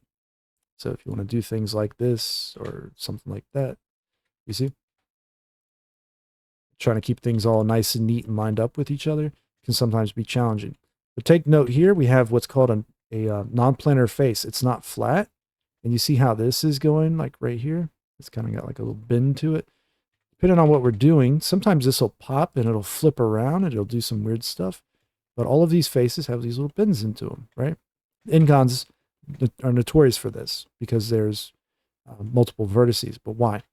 This is what I wanted to get to. We go to generate and create a wireframe real quick. Oops, sorry. I guess that did not work the way I expected. Generate and triangulate. That's not wireframe. Hit the wrong one. I was thinking the wrong thing, but there you go. So here we go. We have it triangulated now, and we can see the wireframe. Okay. And you notice when we're moving these around, things are popping in and out, flipping around. Okay. So your mesh at the end of the day is all triangulated. If this was off, this is our actual mesh that we're working with. But this is the actual mesh that's underneath it. It's triangles. Okay. So when you're making changes and adjustments, your triangulation may be updating in all kinds of different manners and ways. When you have a quad face, which this is a quad, you can change this behavior by hitting Control F, doing face data, and flipping quad tessellation. And when you have a triangulate modifier, it doesn't really take effect, just so you know. Okay. It doesn't really change nothing there. But if it was just the regular quad, like this, you see how it's doing right now? It's cutting right here. Control F, flip quad tessellation, it'll flip it. All right. So the triangulate modifier is not the same as what this mesh is doing right here, right now. But the basic idea applies here that it is all triangles. And so when you need to flatten surfaces out, if you're going along with the global coordinates where you just like, you can hit S, Z, and 0, this is great, right? If you're trying to flatten things along normals, though, it can be a little bit more tricky. Say like we want to flatten along this normal here, which I didn't even get to go over yet. But remember we had global and local transforms. We also have normal transform. Okay. So when we use normal, you'll see it lines up to faces like so, right? So if I was to Alt Q over to here, it lines up there. Alt Q over to here. You can see how the Z axis is pointing out from that's the normal, basically, the normal direction. And so over here, we have a normal direction, and we can now work off of that. So we can hit S, Z, and 0. We could flatten it out like that maybe. Now, but this might have made this non-planar over here. So it's not flat. This is now flat. That's planar. So n-gons, usually you want to try to keep flat.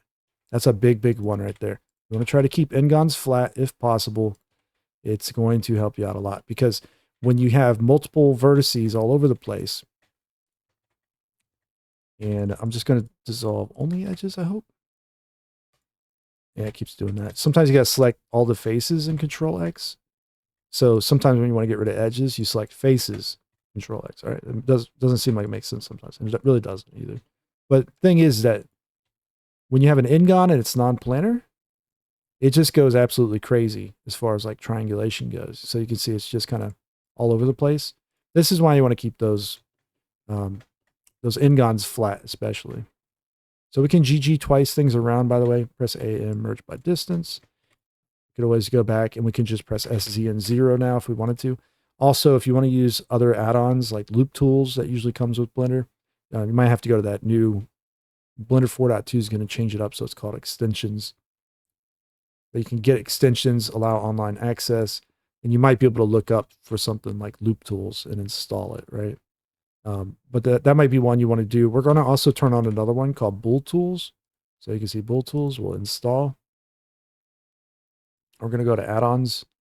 We need to search for Bool Tools. There's an option you want to change for this one, which is going to be display as wireframe. Okay. And save your preferences now at this point if you wanted to. Okay. So if you want to change, you can save your preferences, right?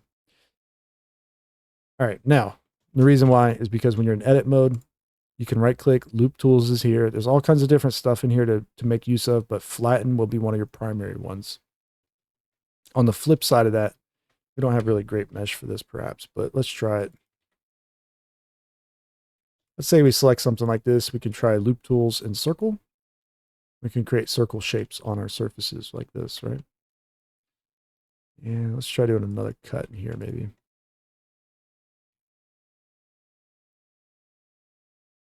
Usually you want to select like squares like that, quads like that anyways. So you can do circle like that.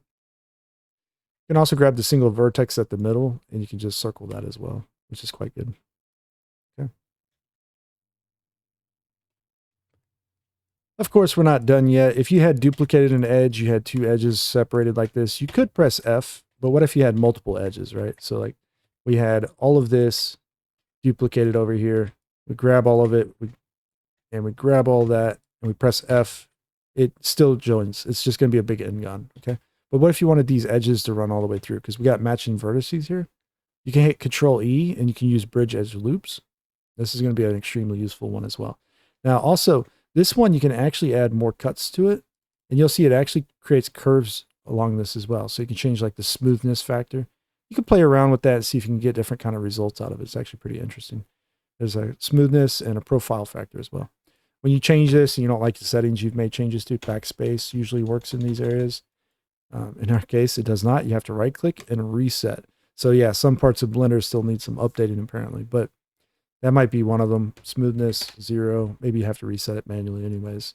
So there might be any number of things that do or don't work in Blender. And so when you run into issues, you know, if it doesn't work one way, don't get all kind of messed up over it. Just try it a different way and see, see if it works out that way. It's one of the weird oddities about Blender you get used to anyways. But yeah, bridge edge loops, super useful. Definitely something you want to utilize. Sometimes when you're working with geometry, you might want to rip a face or split it. So you could right click and you could just click split down here, or you can hit the Y key. And so we can press Y and then G and we can move that. And you notice we're moving along the normals. So we can also move things along normals now, which is quite useful. So if we did like a chamfer here, you'll see that updates like so. It's good to know. Now, let's go to the cube real quick. And this cube in object mode, we're going to scale it really far this way. Let's do it like that. This is non-uniform scale, okay? We go into edit mode. We're going to grab this edge. And we're going to hit Control B and bevel. You see how the bevel acts really goofy? Like, that's not what we want at all. So what you want to do is Control A and apply scale, okay? That'll make your tools work right again. That's why I was mentioning that earlier. I know if it didn't make sense, then it makes sense now, right? It's really a bad error sometimes. And this brings us all the way back to bool tools, right? So I'm going to create a cube, bring it out over here. I'm going to Shift S and do cursor to selected for a second so I can create more objects in this area. So we create a cube, we create another cube. I'm going to G Shift Z it, move it around. All right, now bool tools is under the edit section here on the side panels. Press N, bring that out, bool tools. All right, the way this works with vanilla Blender, or without the add-on anyways, is when you add modifiers, you select your base shape and you can do generate Boolean and you can select an object with the eyedropper, okay? And now it's done a Boolean. It's on a difference exact Boolean. This shape is cutting into this shape. If we hide this and we press H, we'll see it's actually working. It's a little bit hard to see that occurring though. And so it's a little bit frustrating doing Booleans and with the regular tools here. You would have to go through a setup process where you go to your object properties panel and under like viewport display, change it to displayed as wire and do something like that as well. And so that would be something you have to go through every time. It gets annoying. So we're going to go back. We're going to delete this, select our base shape again. You'll see that once we delete the Boolean shape, this turns red. Just red is dead, I guess. So it's not working. You either need to re-reference an object or just delete the Boolean itself and do it like that. We're going to delete it because we're going to create another cube now and we're going to use bool tools instead. So Booleans with bool tools works in two ways. There's auto Booleans, which are destructive. So if I select, shift select, and hit Boolean difference, it will do a permanent destructive Boolean. There's no modifier. Brush booleans are non-destructive. You can use difference here. So shift select or select and shift select. We can do brush boolean difference, and it will give this the boolean modifier. It will set up the link here. It'll turn this into wireframes now. And on top of that, when you select this base shape, you notice we have something down here. We can apply all of our booleans. I think you got to be careful with that one, though. I think it applies all your modifiers, not just booleans. But you can hide boolean objects, right? So if you don't want to see those, you can just hide those that way as well, which is quite useful. All right. Now, here's the thing about this. Well, you can create more boolean shapes if you wanted to do more booleans, like add cube.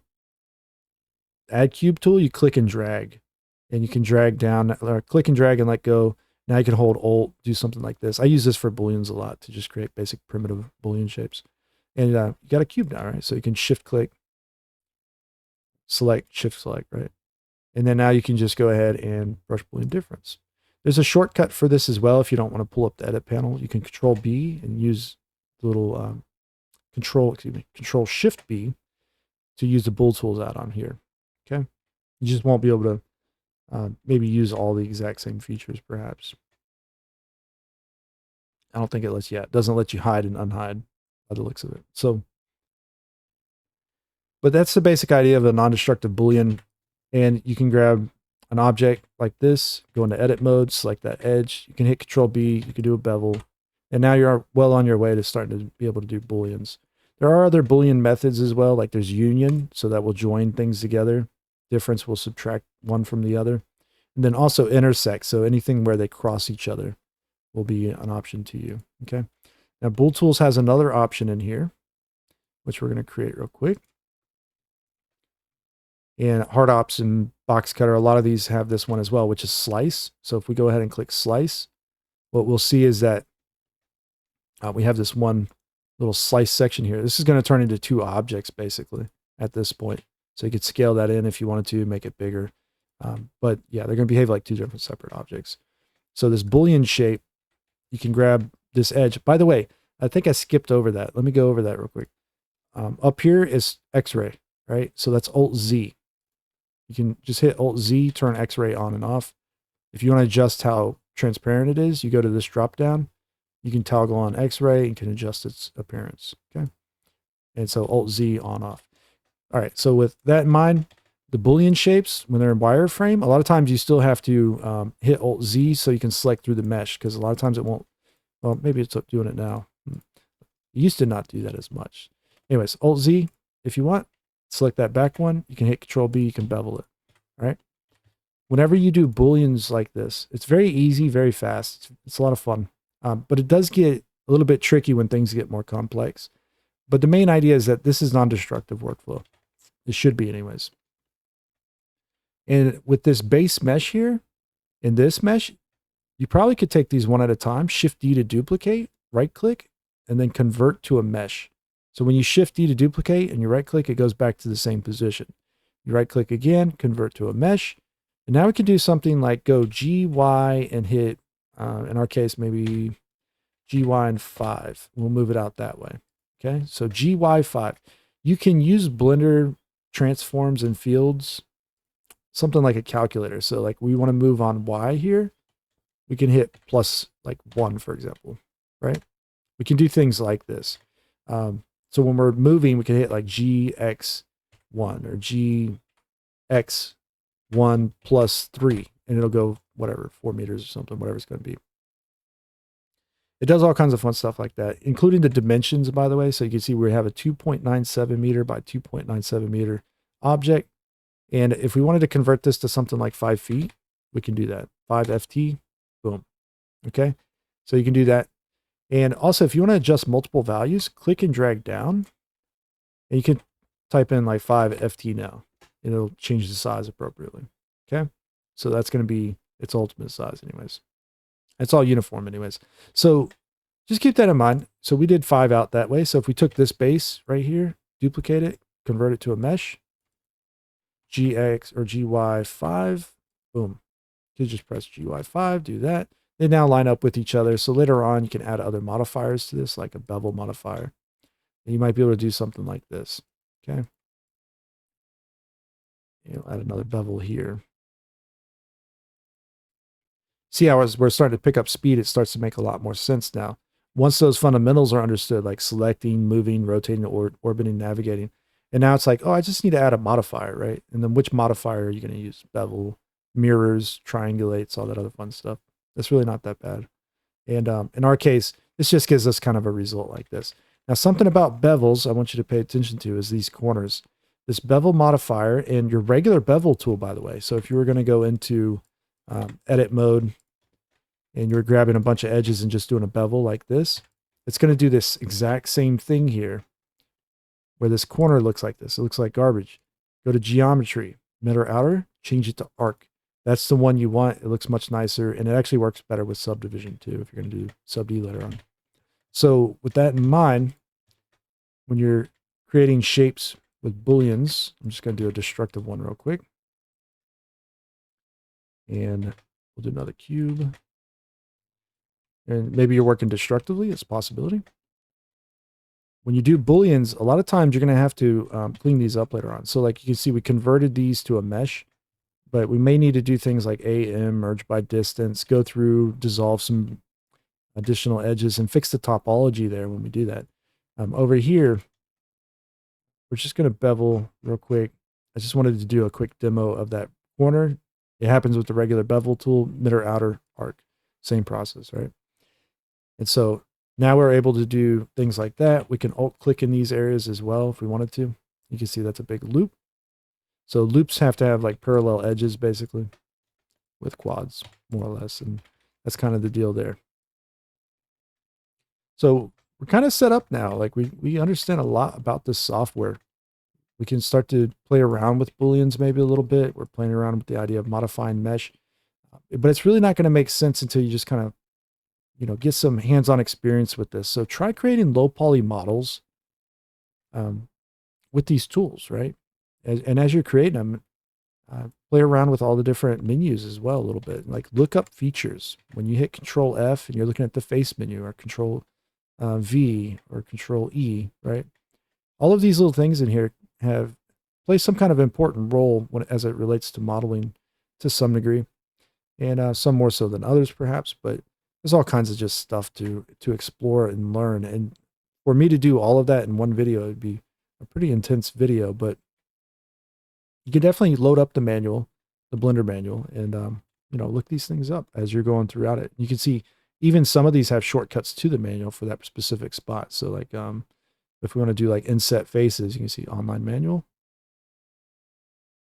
All right, well that's not working, but some of the features used to pull up the exact spot in the manual you needed to. So maybe that didn't get updated. I don't know. Maybe I was imagining things too. Could have been a possibility. So anyways, yeah, so there's a lot of stuff that's involved with this. So let's just talk a little bit about shading before we go too far ahead anymore. Everything's flat shaded that we've been working on, shade flat. So shade auto smooth here in Blender 4.2 beta, and more than likely the LTS release version when it comes along.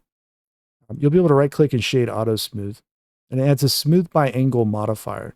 Okay, and this is kind of pinned down here to the bottom.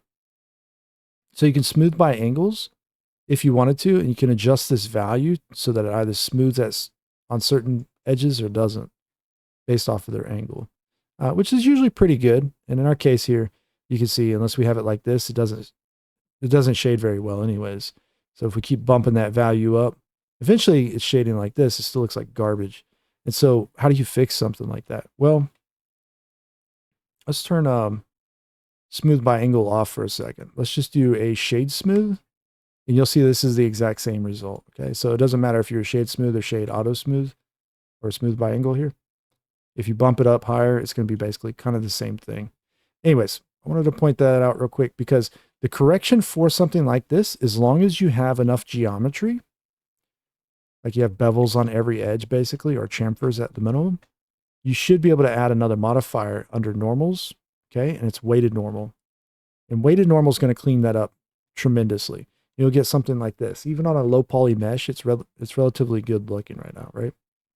And so this is working right here. It doesn't have to go to the bottom. And you can keep sharps as well. If you're using sharps, those might be useful. What sharps means is if you have a single edge instead of having a chamfer or a bevel, right? You're going to likely need to mark sharps. Not always, but a lot of times you will. So just keep that in mind. That's what keep sharps is. There's another option here for face influence. Okay. So I just want to talk about face influence and what this actually is or what it's doing. So in this drop down up here, okay.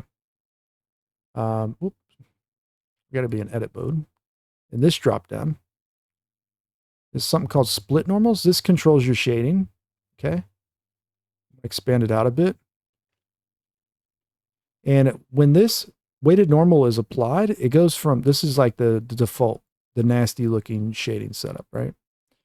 But when this normal is applied, weighted normal, this is the result you get. You have to turn it on in edit mode with that button. You can hide these with that. You can turn these off in edit mode. You can turn them on in edit mode and then show the end result as well right there. Okay, so when we apply the weighted normal, it goes from this to this, basically. It's supposed to be, well, it's not necessarily has to be, but a lot of times you want the faces to light correctly, right? And have good shading on it, the bigger ones usually. You see how these are slightly at an angle still? So that's still not entirely correct. This is where face influence comes into play. And this will solve a lot of your most minor shading issues, especially on flat surfaces like this, ingons and stuff. You can select these bigger faces and you can assign these a different strength. So we can do something like Alt-N. And even though, like, you know, we played with flip, recalculate outside, inside, there's a ton of stuff related to these split normals here. This is what this is all for the most part. So we're going to go ahead and set face strength to strong. Okay. You've seen some of them get kind of tweaked maybe. Or was I imagining that? Nope, they do slightly. You see they stand up a little bit straighter now? All right, cool. So that's what we're wanting. That's going to solve any additional remaining shading issues if you run into them. That's all I wanted to show you. That's what face influence does. That's what set face strengths does. Super important if you're going to do Boolean Ngon workflows and work with meshes like this anyways. So what I'm going to do is I'm going to apply the weighted normal. You can see we have the smooth by angle. We'll leave that there for now. What I want to do is I want to Alt-Z and grab these vertices here and go to a side view with this. So hold Alt while orbiting and Alt-N. And usually you can rotate these as well. Okay. So if you ever want to just rotate things around, you might end up doing some stuff like this if you're creating certain things like foliage and maybe like hair cards or whatever the case. You might want to create custom normals for some things. And so you can create custom normals all the way. Also, when you apply the weighted normal modifier, it acts like custom normals at that point. Okay. So when you're working with an object and you want to reshade this, like shade smooth or shade auto smooth even, right? And you have custom normals on it, a lot of times this isn't going to work correctly. So you'll have to go to your object data properties under geometry data. You'll see there's clear split custom normal data down here. This is how you're going to reset your normals basically. So just keep that in mind. A lot of people run into this issue. You can see we reset it and it's back the way it was now. And so maybe we want to weight the normals a little bit here. Also changing the weight here to 100 will straighten things out as well. But on some curvy shapes, it doesn't work out too well. In this case, it would actually work pretty much just fine, but these edges don't look as good as they possibly could. Maybe you want to do things a little bit with face influence instead. Change that back to like 50, even if that helps influence it at all. So sometimes this is just comes down to triangulation, the way it looks, you know, and sometimes shading as well here inside of Blender, right? Okay. We went through all this. Let's just go over materials real quick. I'm not going to get heavy into this. We're going to click the material panel. Make sure your object's selected. Click new. This creates a material and it creates a material slot for it. We hit the plus sign. There's another material slot. Plus sign, another material slot. We can go to one of those, click new, click new. And so we'll make this one like red. We'll make this one whatever, blue and green. Okay. So we have these all set up now like this. You can, of course, rename them if you wanted to. But if you had like additional materials, you can change by clicking that little icon and you can change it to whatever materials you might have created. Okay, so you can change the slots basically. That out of the way, you want to go to material preview here. So we got wireframe, solid view, which is what we've been in the whole time, material preview. Then we also have render preview. Okay. Material preview, when we're in edit mode, we can select faces. So hold shift and select them, and we can click on a material and assign it. So you can assign multiple materials to the same object, basically, if you wanted to. All right. It's very simple and easy to do. If you want to change it, just assign the other one. That's pretty much all it comes down to. If you want to remove something, you have to go back to object mode instead of edit mode. But you could also just remove like red, for example, and it'll update however it chooses or sees fit, I guess. Right? Materials are going to be where you plug your textures into. So when you go to the shading tab, you'll see here, if we tilde key and view selected, this is going to be our principled BSDF shader. You can think of the shader as all the mathematics that's happening inside of sending the information to the GPU, basically, more or less. But it has open ends here so that you can input like image texture data or metallic image texture data or whatever the case, right? So this is known as an Uber shader usually. Principled BSDF has multiple things that it can do. So it has all kinds of things for like transmission, coat, specular, subsurface scattering. There's a ton of stuff involved with this, emissions and thin film, et cetera, et cetera. So this is where you'll more than likely plug something in that's a texture. If you ever need a quick, easy way of understanding this, we have like base color here. We already know this is changing color. So if we were to use an image texture later on, that little yellow one right there is more or less means that it's colored, right? These are gray, so they're grayscale. Normals are going to want to use normal map type colors for the creation of normal maps, right? You can see here radius. This is going to be vector 3, so there's 3 values.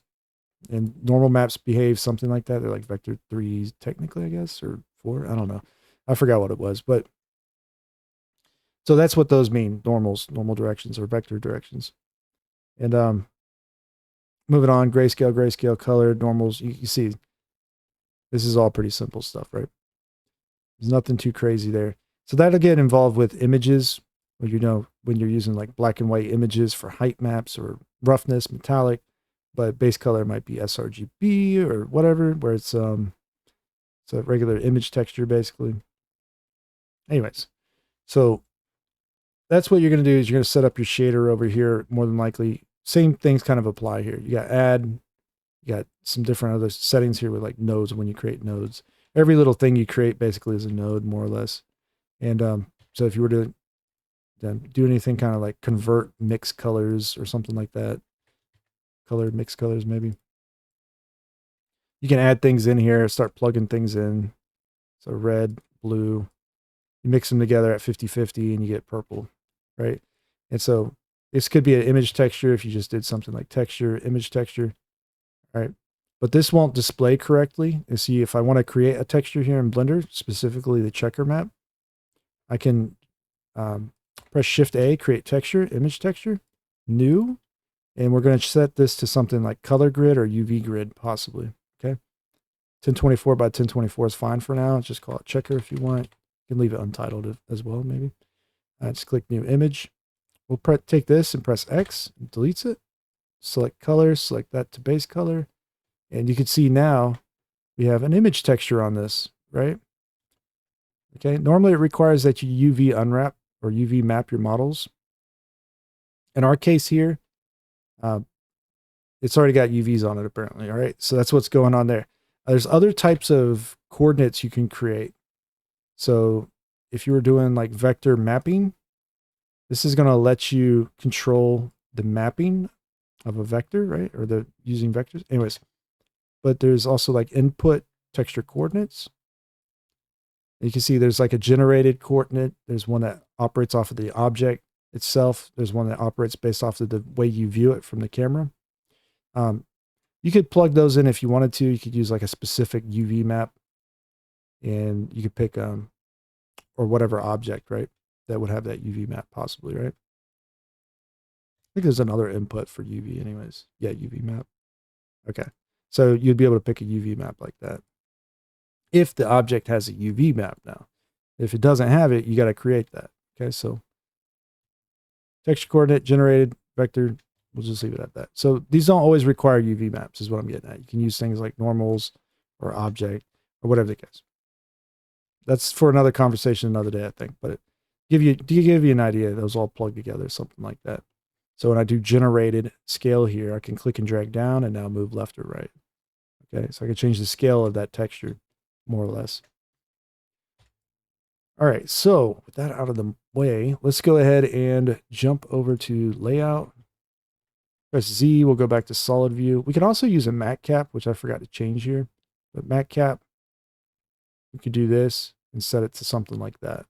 All right, this is what I do in a lot of my videos and other guys do in their videos. But you don't have to. I mean, if you don't want to use a matte cap, you don't have to. You could do studio. And you could do whatever you want here, really. A little trick about this one. All of these materials you create, there's a little section at the very bottom called viewport display. This works best with these studio lights, right? This studio light, okay. Because if you change the color here, it also changes in the viewport. Because our viewport right now is using material color. This is your material color, basically. But you can also make these metallic, surprisingly. So if you wanted to do that and change the roughness values around. So it's a fun way of looking at your models in the viewport with some different little properties there like that without using material preview, perhaps. But it works really well. It's something you might want to fool around with. So let's talk about UV maps and sharps now. I skipped over the sharps, but let's shade auto smooth. Actually, let's just shade smooth even. We go into edit mode and we select edges. Well, let's convert this to a mesh real quick. Because right now, I'm going to convert to mesh. Convert to mesh. It's got a live boolean or bevel on it, excuse me. We'll convert it to a mesh. I'm going to turn these guys off real quick. And so we shade something smooth, it will look something like this, okay? If we grab a set of edges, usually the center line a lot of times, Control E, you can mark sharp, okay? And you'll see here, if we look closely, in this corner it's best, you can see it best over here anyways. It's going to create this kind of sharp effect like this. This usually isn't required for edges like this, all right? I want to point that out. Where this really comes into play is when you're working on really low poly stuff like this. Shade auto smooth, for example, right? These are all sharp edges here with shade auto smooth. That's what setting it by angle does. But when you don't have that and you shade it smooth and you select edges, you see the shading goes trash basically. What we can do is we can mark sharps, okay? And that will start holding the shading together correctly as we go through and continue to mark sharps where we're needed. It's just that you don't have enough geometry to control the shading, basically. So mark sharps lets you split the split normals, surprisingly. And that's what's going on there. Oh, not mark seam, mark sharp. Okay. And so you may still even have some shading issues throughout these kind of places like this, unless you have enough, or like if you have specific cuts and you have the sharps going all around in all the right directions, right? So it's basically like almost shading it flat again, if you were to just right-click shade flat, right? Okay. So we look at that with those split normals again. And what we'll see is that we'll do this edge, for example. By default, when it's shaded smooth, it's a single normal direction. If we Control E and mark sharp, or shade auto smooth even, or set by angle, it splits it. That's why they're called split normals. They split apart, basically, right? And that controls the shading in that corner at least. And so we'd have to do the rest of the model the rest of the way through. All right. Hopefully that explains some of this stuff going on here. Now, when it comes to UV mapping, you can always press A, U. Let's go to the UV editing tab real quick. So we can select an object we're working on. Tilde key, view selected. Control middle mouse out. You could press U and then do Smart UV project. This is just a quick way of unwrapping something. You just do that and boom. It does it by angles. It's almost like doing marking sharp by angle or whatever. So you're going to get kind of results that may not be perfect, basically, but it's just like a super fast kind of way of previewing something with texture, perhaps, if you wanted to. However, normally the regular workflow for this is going to go something like this. You're going to go in and you're going to take the edges that you want to split into UV islands. You're going to Control E and mark seams. Okay. So I want this whole square section here. So I got to select all these edges. and I'm going to mark seams. All right, so this whole section here, Control Numberpad plus, you can select more, press U and unwrap. You see? It's going to fold apart like this. So you're almost like doing origami in a way, like, or cutting up boxes or something, however you want to look at it. You're trying to get this thing to unfold or unwrap, right? Like wrapping paper. So you're trying to get it to unfold in a predictable manner where you use the least amount of seams as possible, but also have no texture stretching. That's where that checker map comes into play. You can use UV checkers to, let's see if I can find the right one here. Maybe I go to material preview. Or did I unattach it? No, I did not. All right. So you're trying to unwrap things, first of all. And you can see here, we know this is unwrapped correctly. We just did it, but we still have issues. And this goes back to that setup over here. It's using generated. Like I was saying, you might want to use UVs instead. Go to layout. Oop. Go to unwrapping. There you go. So you're trying to create perfectly clear kind of text here, perhaps lines, things like that. That's like the ideal situation. Stretching will occur. You will have deformations in these, especially on low poly models, because there's little errors that occur in UVs based off of normals and triangles and all kinds of other fun little nuanced details. But the idea is to just try to make them as clean as possible, at least.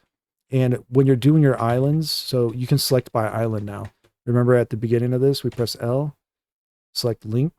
We can select by seams, and then I select the UV island basically, or actually it selects it by the actual seams, my bad. UVs might select it by the UV island. So there's a couple different ways you can try that, but we'll do seams for this one. So press L, boom. Press A over here, we can see that and do it, right?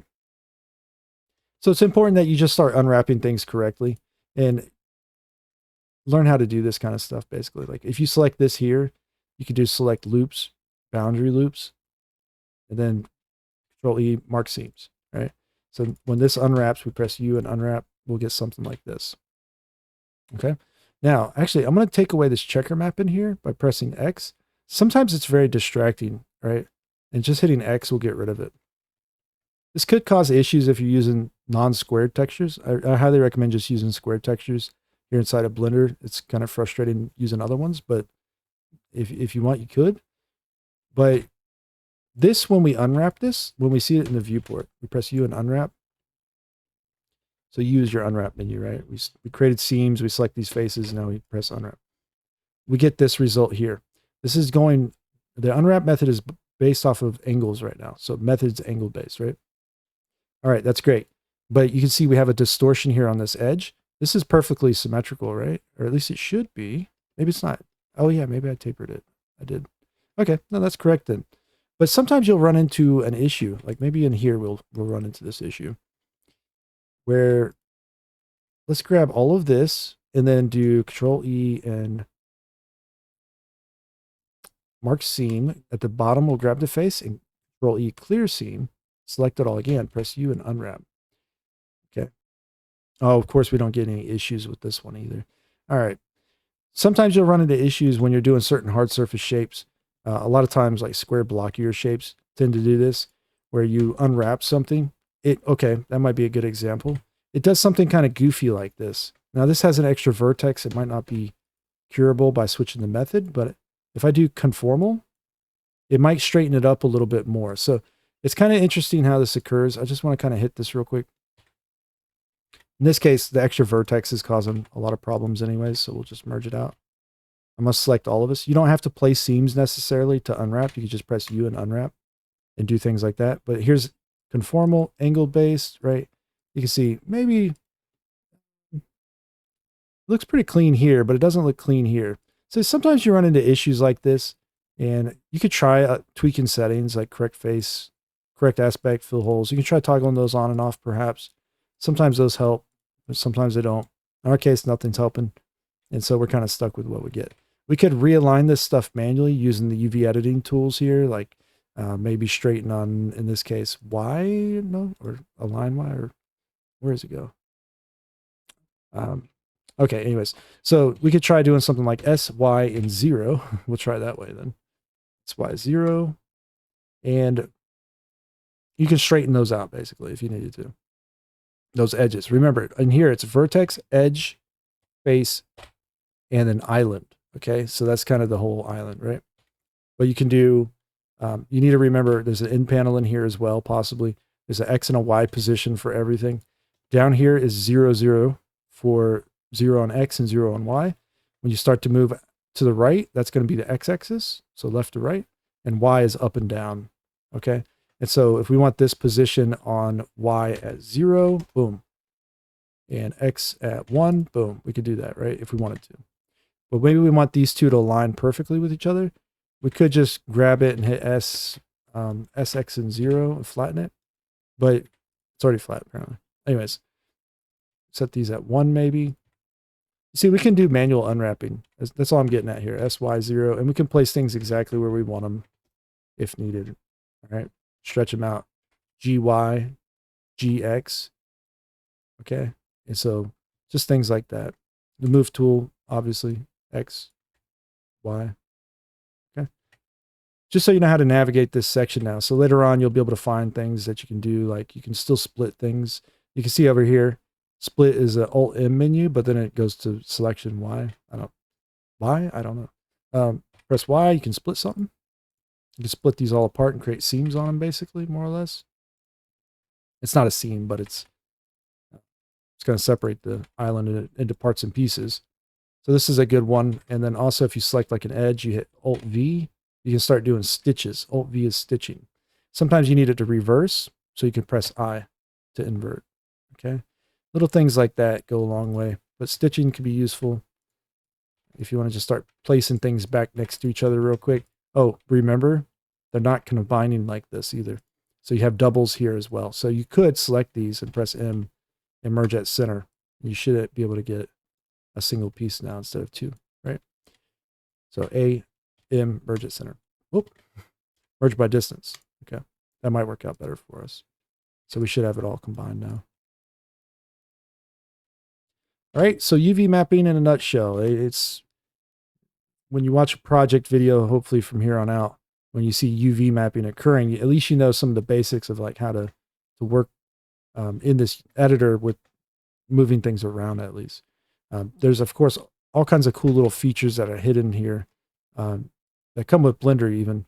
Like, it's like a pixel coordinate system and under view. There's tool you don't really need to worry about probably. There are some tools in here like relax and pinch and grab, some fun stuff like that. But in these drop downs as well, there's like a grid. You can set it to dynamic or fixed, which is more complicated. We won't go over all that. But there's UV stretch display, which is quite useful. So you can see by angle or by area. Okay, you can try those ones out there. Area is going to mean like how large it is, and by angle is going to show you the distortion. So like if these are less distorted, usually they'll appear bluer or something along those lines anyways, something like that. And you can't get rid of all distortions if you have, like sometimes you need the distortions on your objects. In our case here, we could split it like we did earlier, where we could just go ahead and go Control E and mark seams, grab this, and then re-unwrap it. You'll see it unfolds. It's all blue, right? So that's kind of the trick with that, you know. So hopefully with just some of those basic ideas there, and then you know, of course, you can scale these on X and zero it out. You can use select boxes. You have other tools up here like the packer, like you can repack the islands if needed. Sometimes you might do like an object and unwrap it with like conformal, for example. But then you're working over in this area later on, and you want to unwrap this, and this may be a bad example, but we unwrap this by angle based, and I missed a face. So let's grab it, press U and unwrap it. It might be something more organic or something like that. So angle based for more organic stuff usually. But we can now press L, select by UVs. We can press L again. We can select by UVs. All right. So we have two different islands now. Okay. We got this one. We got this one. This was all messed up. But anyways, you need to make sure these are the same size potentially, because you can see here, this one, like it's really large in the middle. It's not unwrapped really good at all, to be honest. But the thing is that, let's try unwrapping that again. Okay, I guess it really does not like that unwrap. Okay. That's not a. I thought it would still get it. It didn't get it at all, apparently. All right, cool. Let's do UVs. L. All right. Let's say we want to do something like average island scale, right? So they'll become basically the same size if this one wasn't so messed up, but like this will be the same size as this here, right? And this is the biggest error in the thing. But anyways, that's what average island scale does. And then you could take things like this and you could do the packers. So you can do pack UV islands, right? Pack islands. And for this, you can set a margin so they have a little bit of spacing between each other. You can just click and drag it over a little and see how it works out. Rotation method is set to any right now. I often set it to cardinal, so things try to stay rotating at 90 degrees, and I make sure my UV islands are usually just kind of like up and down, left and right, instead of being at weird like 45-degree angles and things like that. And cardinal prevents them from being repacked into a 45-degree angle. So that's what I usually switch to that. And but we click pack. Yeah, and so it's just going to repack it all and try to preserve the textile density usually. In our case here, it looks, yeah, okay, it did fine. I was going to say, it looked like it messed it up, but it didn't. But yeah, so you can do like individual little sections of a mesh if you wanted to. The way a lot of artists work is that they go through and they mark all of their seams out and then they just select the whole thing.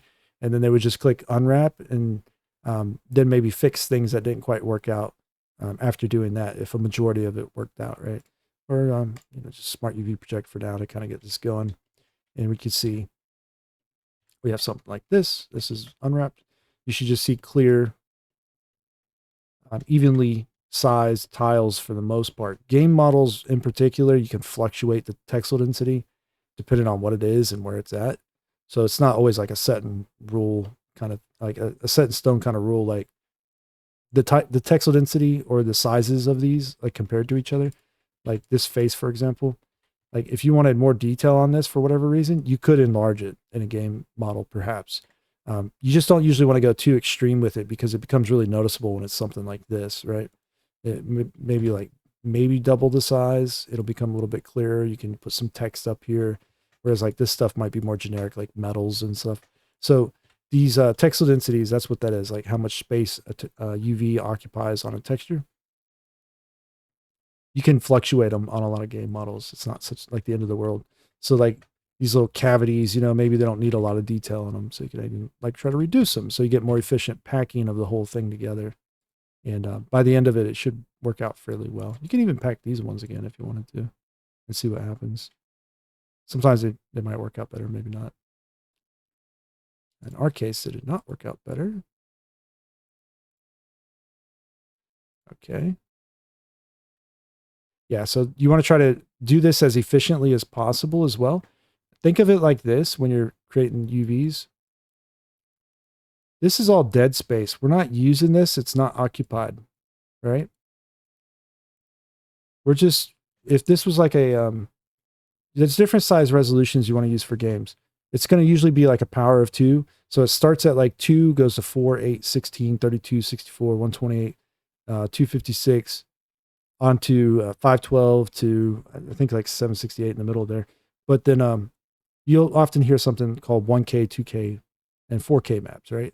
So that's going to be 1K is 1024 by 1024 usually.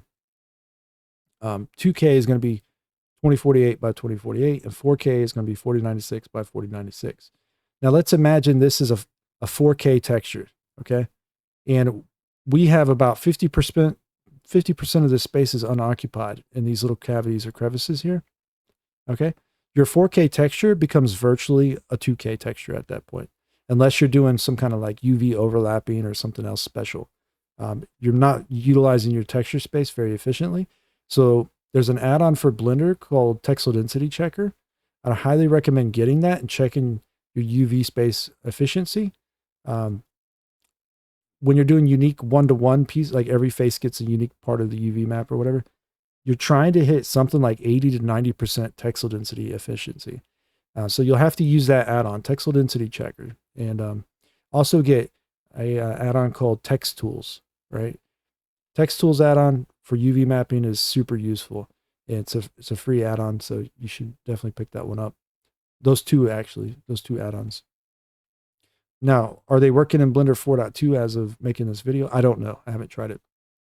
A lot of add-ons don't get updated with every new release of Blender, or they might get updated a little bit later or slower.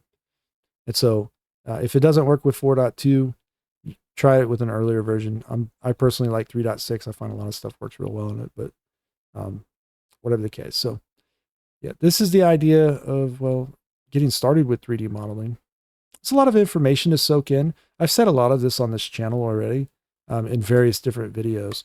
But for beginners, it's kind of hard finding every one of those little videos and paying particular attention to what, what is most important, right? Like understanding the software, getting in here, starting with modeling. This is kind of your learning setup here. You go modeling, sculpting, UV editing, texture paint, or excuse me, modeling, sculpting, and UV editing to me are all the same thing for the most part. It's all part of modeling.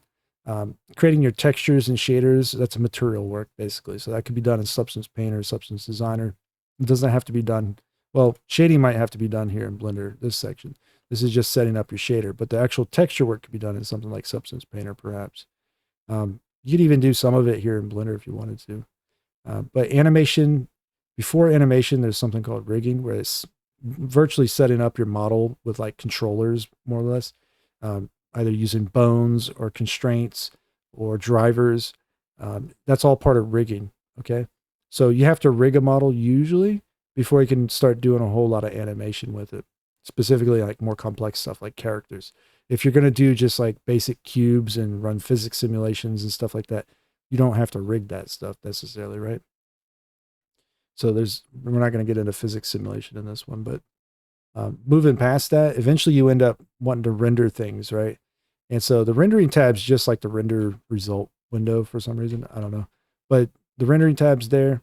If we were to go ahead and take a look at some of these tabs over here, this is your renderer, right? So we're using Eevee right now, but there's possibly workbench or cycles.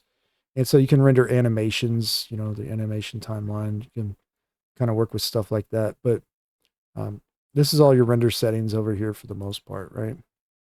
So you can tweak and adjust your render settings. And if it's not there, it might be on this next one. This is where you set like resolution, your output format. So like if you want to render out, like a video, FFmpeg, or you want to do just an image, you can change this here. You can also render animations, frame ranges, right? Or right here. And that's because when you hit render, it's usually F12, but render animation is Control F12. And that'll start putting out either a video, if you selected video, or it'll put out a bunch of images. So be careful with that one. If you render animation when you have PNG images being put out, you're just going to get like, what do we got here? 250 of those. So depending on how long your animation is as well. But color depth, 8 or 16-bit color depth, basically. Compression, you can compress your images if needed. So those are some additional options. There's also layers. And so this is way more involved, but there's a layers panel. We have the world set up here. There's really nothing you need to do too much in here. Like there's a rigid body world, which is like the rigid body simulation. Usually that's auto-generated. So it's hardly if ever do I ever come in here to play around with that, but units is useful. So your default unit system here in Blender is it's going to be using meters, right? Metric meters. And so when we look at our objects, it's all 2.25 meters or whatever the case. Even when we're using modifiers, we have something like a bevel on it, perhaps. Let's make a bevel, I guess, since I collapsed all mine. We'll add a bevel. All right, and we look at this, the amount is 0.1 meters, right? Okay, so under this drop down here, get to the right one. You don't change the unit scale necessarily. Like some people do. I think it breaks a lot of stuff in Blender when you do that. But the unit system, metric meters, right? You can change that to something else if you wanted to. And when you're working on smaller objects, a lot of times millimeters works really well. So you might want to do that. That's an option to you. And so now when you're using that bevel modifier, you can see we can get very precise with what we're doing here by just typing in the values if we wanted to. It's like I don't know, 45 or something. Okay, and then moving on from that, we have the world properties. This has to do with the material, or excuse me, the render preview here. Right now it's set to gray, so that's why everything looks gray. But if I shift right click, press shift A and create a light, area light, go ahead and pull this out here. We're using EV Next now in Blender 4.2. You can see we can set up lights like this, right? Change the power here under this this area, or you can right click, adjust light power, and shift D to duplicate it, rotate it, hit R, make this one a little blue and this one a little bit amber maybe. Okay, just click the color and then set the color, right? And so that world setting, this is controlling like the world, right? A couple different ways you could potentially utilize this. I believe you can just add a principled volume here. And when you do this, hopefully it's working right now because it used to always have issues. But we go to shading. Normally we have shading for our objects, but we also are able to change our shading from objects to world, right? And so you'll see here, somewhere in here at least, there you go. If you can't find anything in one of these, you press A, tilde key, frame selected, right? Tilde key, frame selected. Now, you can see it's hooked up to volume here, the principled volume, okay? And so back in render preview, try that again. Uh-oh. Why did the lights go out? Maybe that's a bug. Maybe it's not, but that definitely was not supposed to happen. Density is at 1. Let's try 0.1. Let's see if that fixes that. Okay, yeah, density going down helps. Hey, so density a lot of times has to be really low, like 0.01, point something. But my world should be gray still. I don't know why it's so dark. Oh, I'm upside down. There you go. Yeah. So even you use this software forever, you're still going to have like moments like that where it's just, you know, like, what's going on here? And it's normal. So just get used to it. You're going to do it a bit. But the thing here is that the density, this is like the volumetric fog for the whole scene, basically. I'm holding shift while dragging this value. That'll slow it down. Okay. So we can add volumetric fog. This is what the world tab does anyways. It controls things like this. So if you want it pitch black, you can set it pitch black. If you want a little bit lighter of a gray, you can try to set a lighter gray. That doesn't seem to be taking as much effect now that we have a volume fog on it, right? Or principal volume anyways. So just keep that in mind. There's little options in here we can tweak and play around with.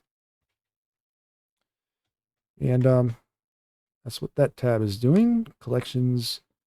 So there's additional options for the collections right here. And there's some interesting stuff you possibly could do in there.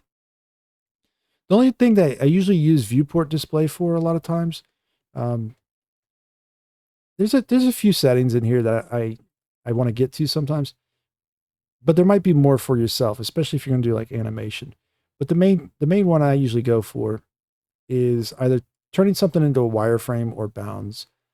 So that might be something that happens. But a lot of times I like to make things under visibility, unselectable.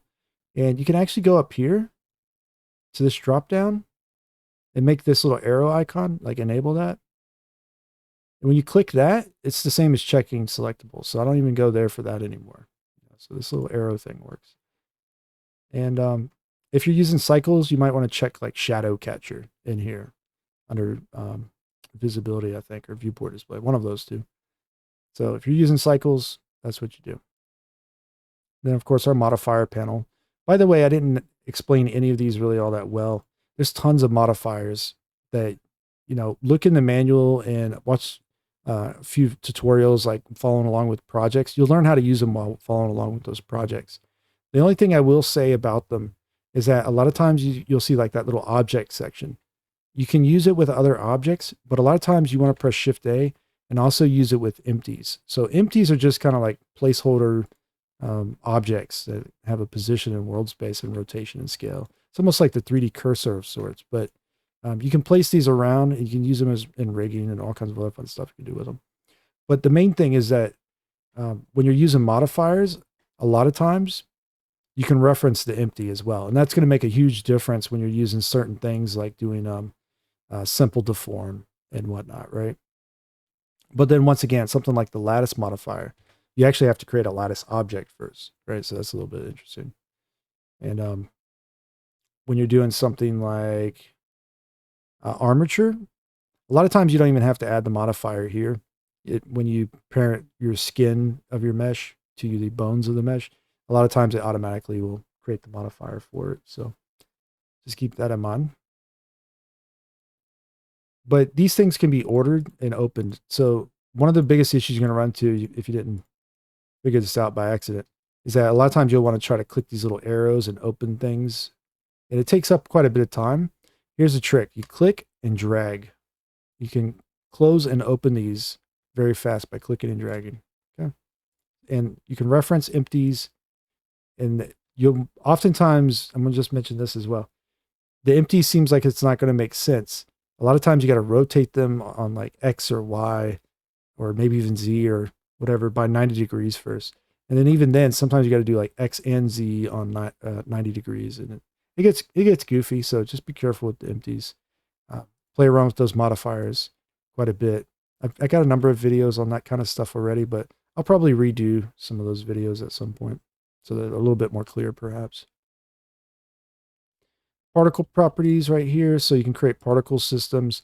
This is how you're going to do hair or emitters for whatever, like fires, smoke, stuff like that. You can do particle systems.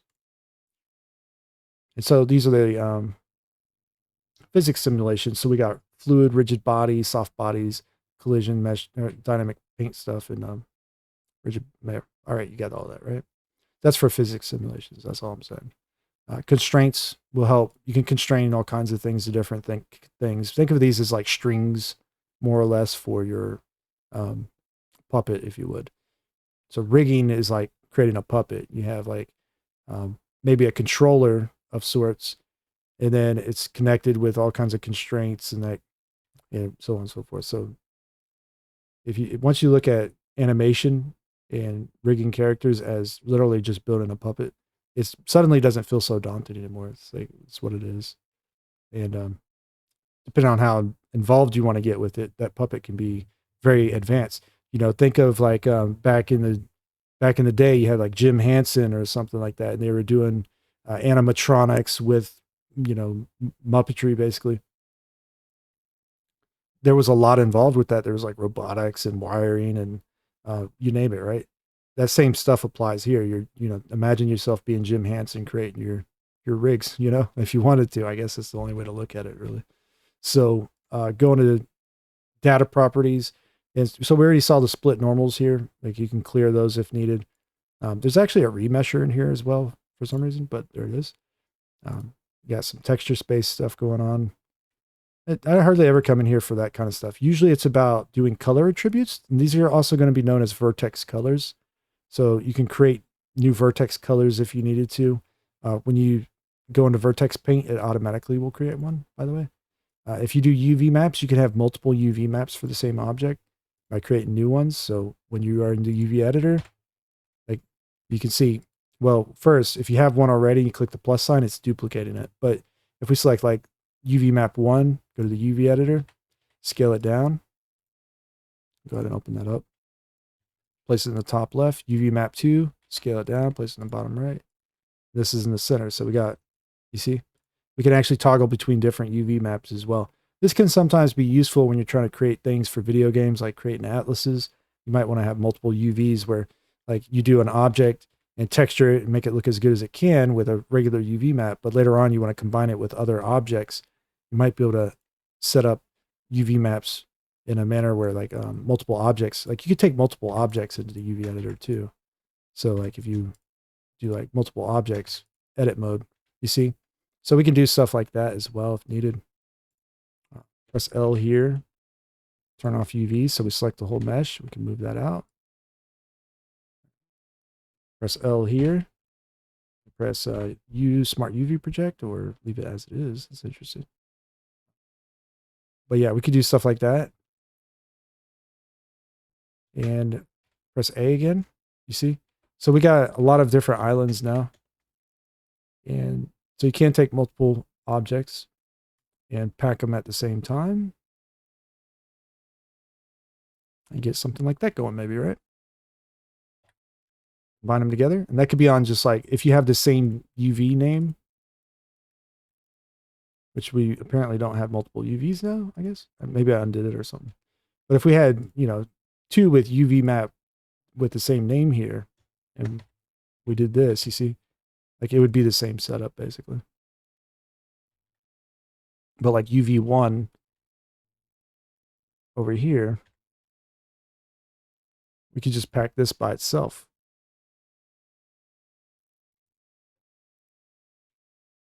And then later on, you'll have to learn how to use the baking tools in Blender to transfer them. But that's the idea anyways, that these can be uniquely unwrapped on UV1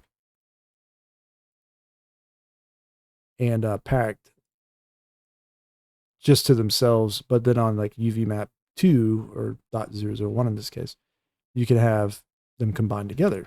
See?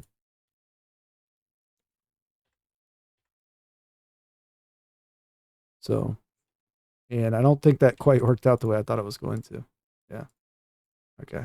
Set them like that. There's an add-on for working this way as well. It's called Batch UV Tools. That's a great add-on for controlling a lot of mesh with multiple UVs. Doesn't always get it quite right, but usually it'll save you a lot of frustration. Anyways, moving on from that, we have materials, which we already kind of went through. And you can see all of that was opened up. And if we click and drag here, it doesn't quite work out. All right, so no click and drag there. That would be nice though. All right, so if you have transparent textures, I want to mention this because it's really frustrating at first if you're a beginner. When you have a material and it's transparent, under settings, a lot of times you're going to look for render method. It says dithered. You want to use blended. That's alpha blending or opacity, basically. And so that's a little bit frustrating because you can't see it actually occurring right off the bat. But if you drop your opacity, you'll see it becomes like transparent looking. Okay. But if it was set to dithered, it's not going to do that. That's, oh, maybe it does do that. Sorry. Maybe it's set by default now. Is that a thing? Maybe it is. It used to not be like that. Dithered is going to be, this is going to be more accurate, but noisier. Okay. This is going to be more, blended is going to be more typical to like regular alpha blending. Okay. And this is going to be what mostly is used in like game engines, something like this anyways. A little tricky here. And I guess they did make it so that it always has transparency. I don't know how they did that, but sure. A lot of times you want to be able to enable and disable that stuff, but in this case, it seems like, all right, cool. So I'll have to play around with that a little bit later on. So Blender 4.2 is still fairly new to me. I haven't got a chance to check out all of the new features with EV Next, but I'll be looking into it for sure and definitely playing around with some of these here settings and making sure that it works out the way I think it should. But yeah, you used to, in older versions of Blender, you'd have to toggle on alpha transparency first. And that's what that was anyways. Alpha transparency and opacity, basically the same idea. Okay. All right. So what else we got? Texture section. This is useful when you're maybe doing some sculpting or doing displacements. You can create or generate textures here. You can also, like you can generate clouds and stuff like that. You can use these in your textures. Like this is procedural texturing basically. So like when you're over here and you're working on your object, not the world. That one's a little confusing. Don't ever forget that one. Object, world, right? You can switch between them. But, you know, if you want to create textures, I mean, it's a possibility that you do like a new image texture. Whoop, sorry, not an image texture. No, we'll delete that. And we can create like sky texture. This is like the same idea basically. So we can like set up something like that and then play around with the well, not sky texture. Not that one. Like let's do brick texture. It's easier to see. All right, yeah. So there are some procedural textures in here that you could possibly utilize, but this just happens to be set up and it works in a number of different areas like that. And let's do like noise textures. So noise will have hybrids, multifactorial, all that other fun stuff. There's just all kinds of stuff in here to play with, really. Wave textures, for example. You see, you plug that one in. And get something like that. Let me turn that transparency off real quick. There. We got waves, detail, distortions, scale. Yeah. So you can turn these into your materials basically. So instead of using like base color, maybe you plug it into roughness, right? So now we get this kind of like roughness set up like that. It's not very good, but just to give you an idea, roughness is just a black and white image. And so it works there. Maybe you set something like metallic to 1. It's usually 0 or 1, or you use a texture. And yeah, just something crazy like that for now, I guess. Just to demo the idea, you can use procedural textures, right? And that's the same idea as this whole thing here. This is actually kind of a relic from Blender 2.79, in my opinion. I thought they would have removed it because it didn't really make a whole lot of sense, but they kept it for some reason and it's still here. So I hardly ever use it because I'm always in Substance and I don't bother with a lot of this stuff here in Blender anyways. But moving from Substance to Game Engine, there's not really as much reason, I would say, to utilize Blender for materials and textures. But there is some benefit to using Blender for materials and textures as well. Some of the tools in here are pretty cool. So you also have things like geonodes you could possibly utilize. You can see smooth by angle when we apply this. It's a geonode modifier, by the way. So you can actually go to the geonodes setting here, or workspace, and this is exactly how it works, right? It's a node setup. So once you learn how to start doing these nodes, this is definitely going to be a little bit more advanced territory. Just follow tutorials step by step and just start learning what each node does and go through little mini projects. You'll learn this stuff. It's rather easy and it's not actually, it can get very complicated too, though. But a lot of stuff is very simple and it's really fun to play around with the simple stuff at least. Yeah, so with all of that out of the way, I'm going to show you something real quick.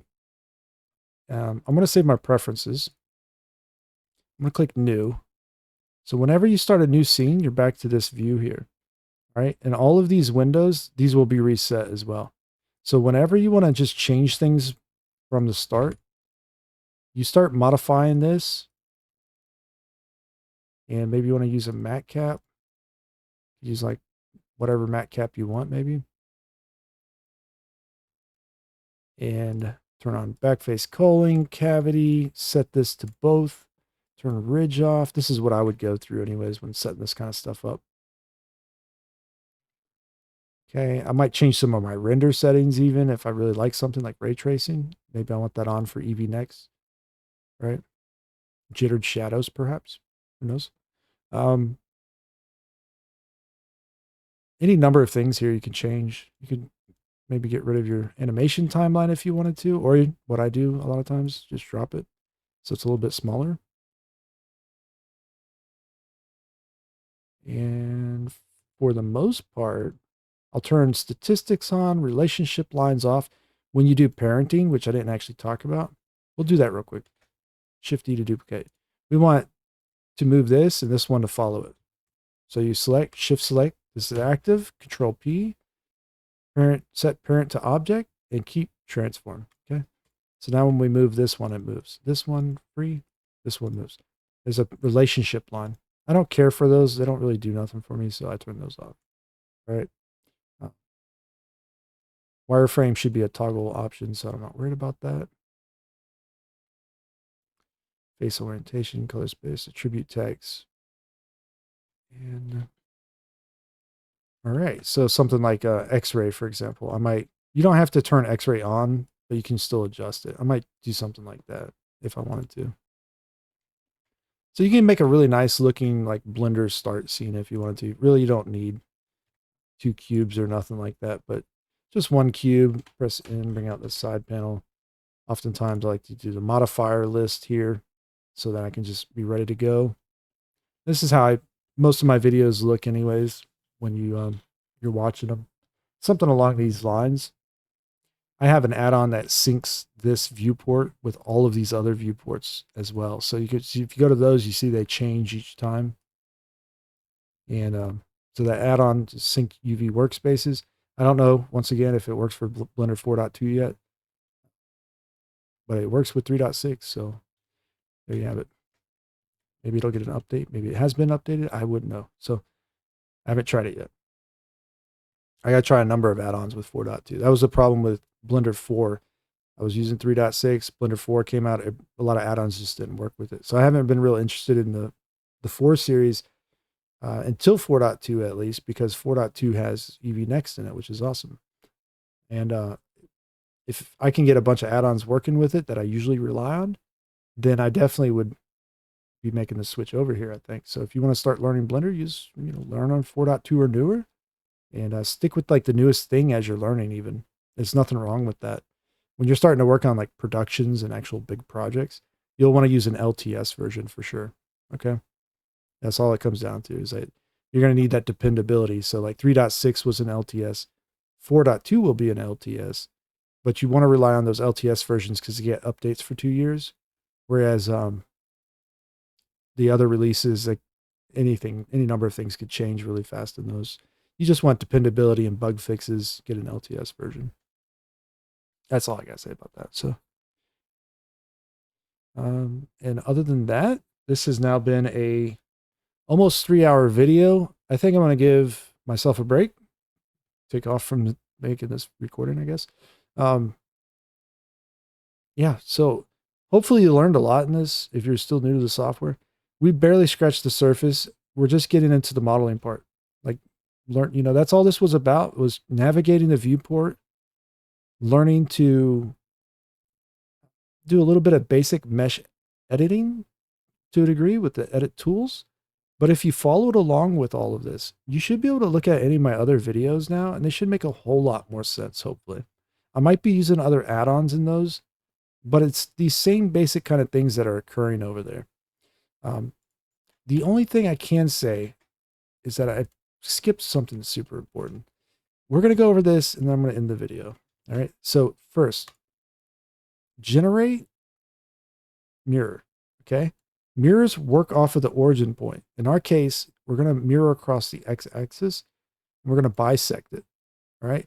And so basically, this is going to cut it in half. Okay. So if we look at wireframes, there's a cut line down the middle. And if we need to flip it, we can flip it as well. This isn't the most interesting mesh, but this is how you use a mirror modifier. It goes across the origin point, unless you use an empty. So if you wanted to create a empty plane axis, you can see we can't even see the empty. We'll set it over here for now. You can change the size of these just by going to the properties for it, just changing the size, right? But we'll go back to our modifier. We'll use the eyedropper, select our empty. You'll see it mirrors across this now, okay? The settings are the same. It's still bisecting, right? But empties can be rotated. You'd have a hard time doing that on your base mesh, maybe. So you can start to like cut things at weird areas like this. So a lot of your modifiers are going to be able to use mirror objects or empties. Use them. They're very effective. It makes the modifiers do all kinds of cool stuff. That's all I wanted to get to in that part. Also, when you're working destructively, you need to do like a symmetrize. Go into edit mode, go to mesh, symmetrize here. We're doing positive X to negative X, okay? Symmetrize, positive X to negative X, right? You notice nothing's happening.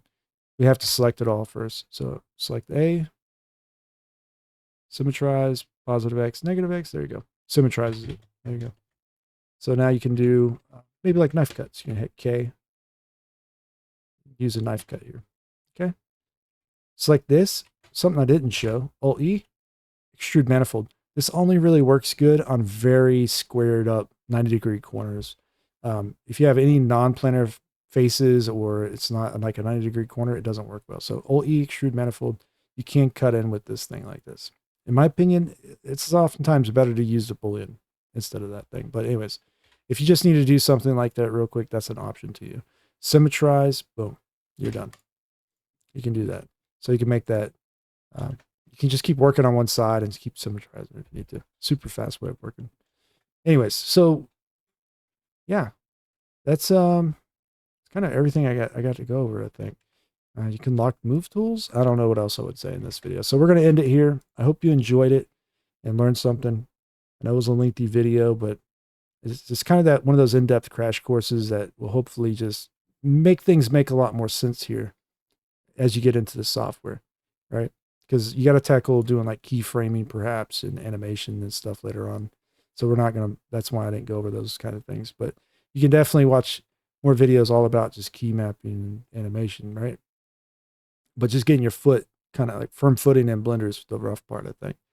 So once you understand a lot of these things and you explore around a little bit, you watch a few videos and tutorials, you follow along with them, it's not so challenging, especially as it comes to relating to creating 3D models. You start with vertices, edges, and faces if you want on planes or whatever. You can make models low poly. They don't have to be super high detail. Watch a number of the different artists on YouTube working. And a lot of times that's what they're doing. Not everybody just goes straight into Boolean ingon workflow or subdivision workflow. It's actually going to make it really hard to learn if you don't understand just standard modeling tools first, right? Oh yeah, I almost forgot. After you change all these settings in your default scene here, click File, Default, Save Startup File. So every time you click, you can override it if you have to. Every time you click New, right, it's going to show up just like this every time. So you'll have the setup you want, all right? So anyways, if you liked the video, leave a like, subscribe, and I will check you out next time, all right? Take care.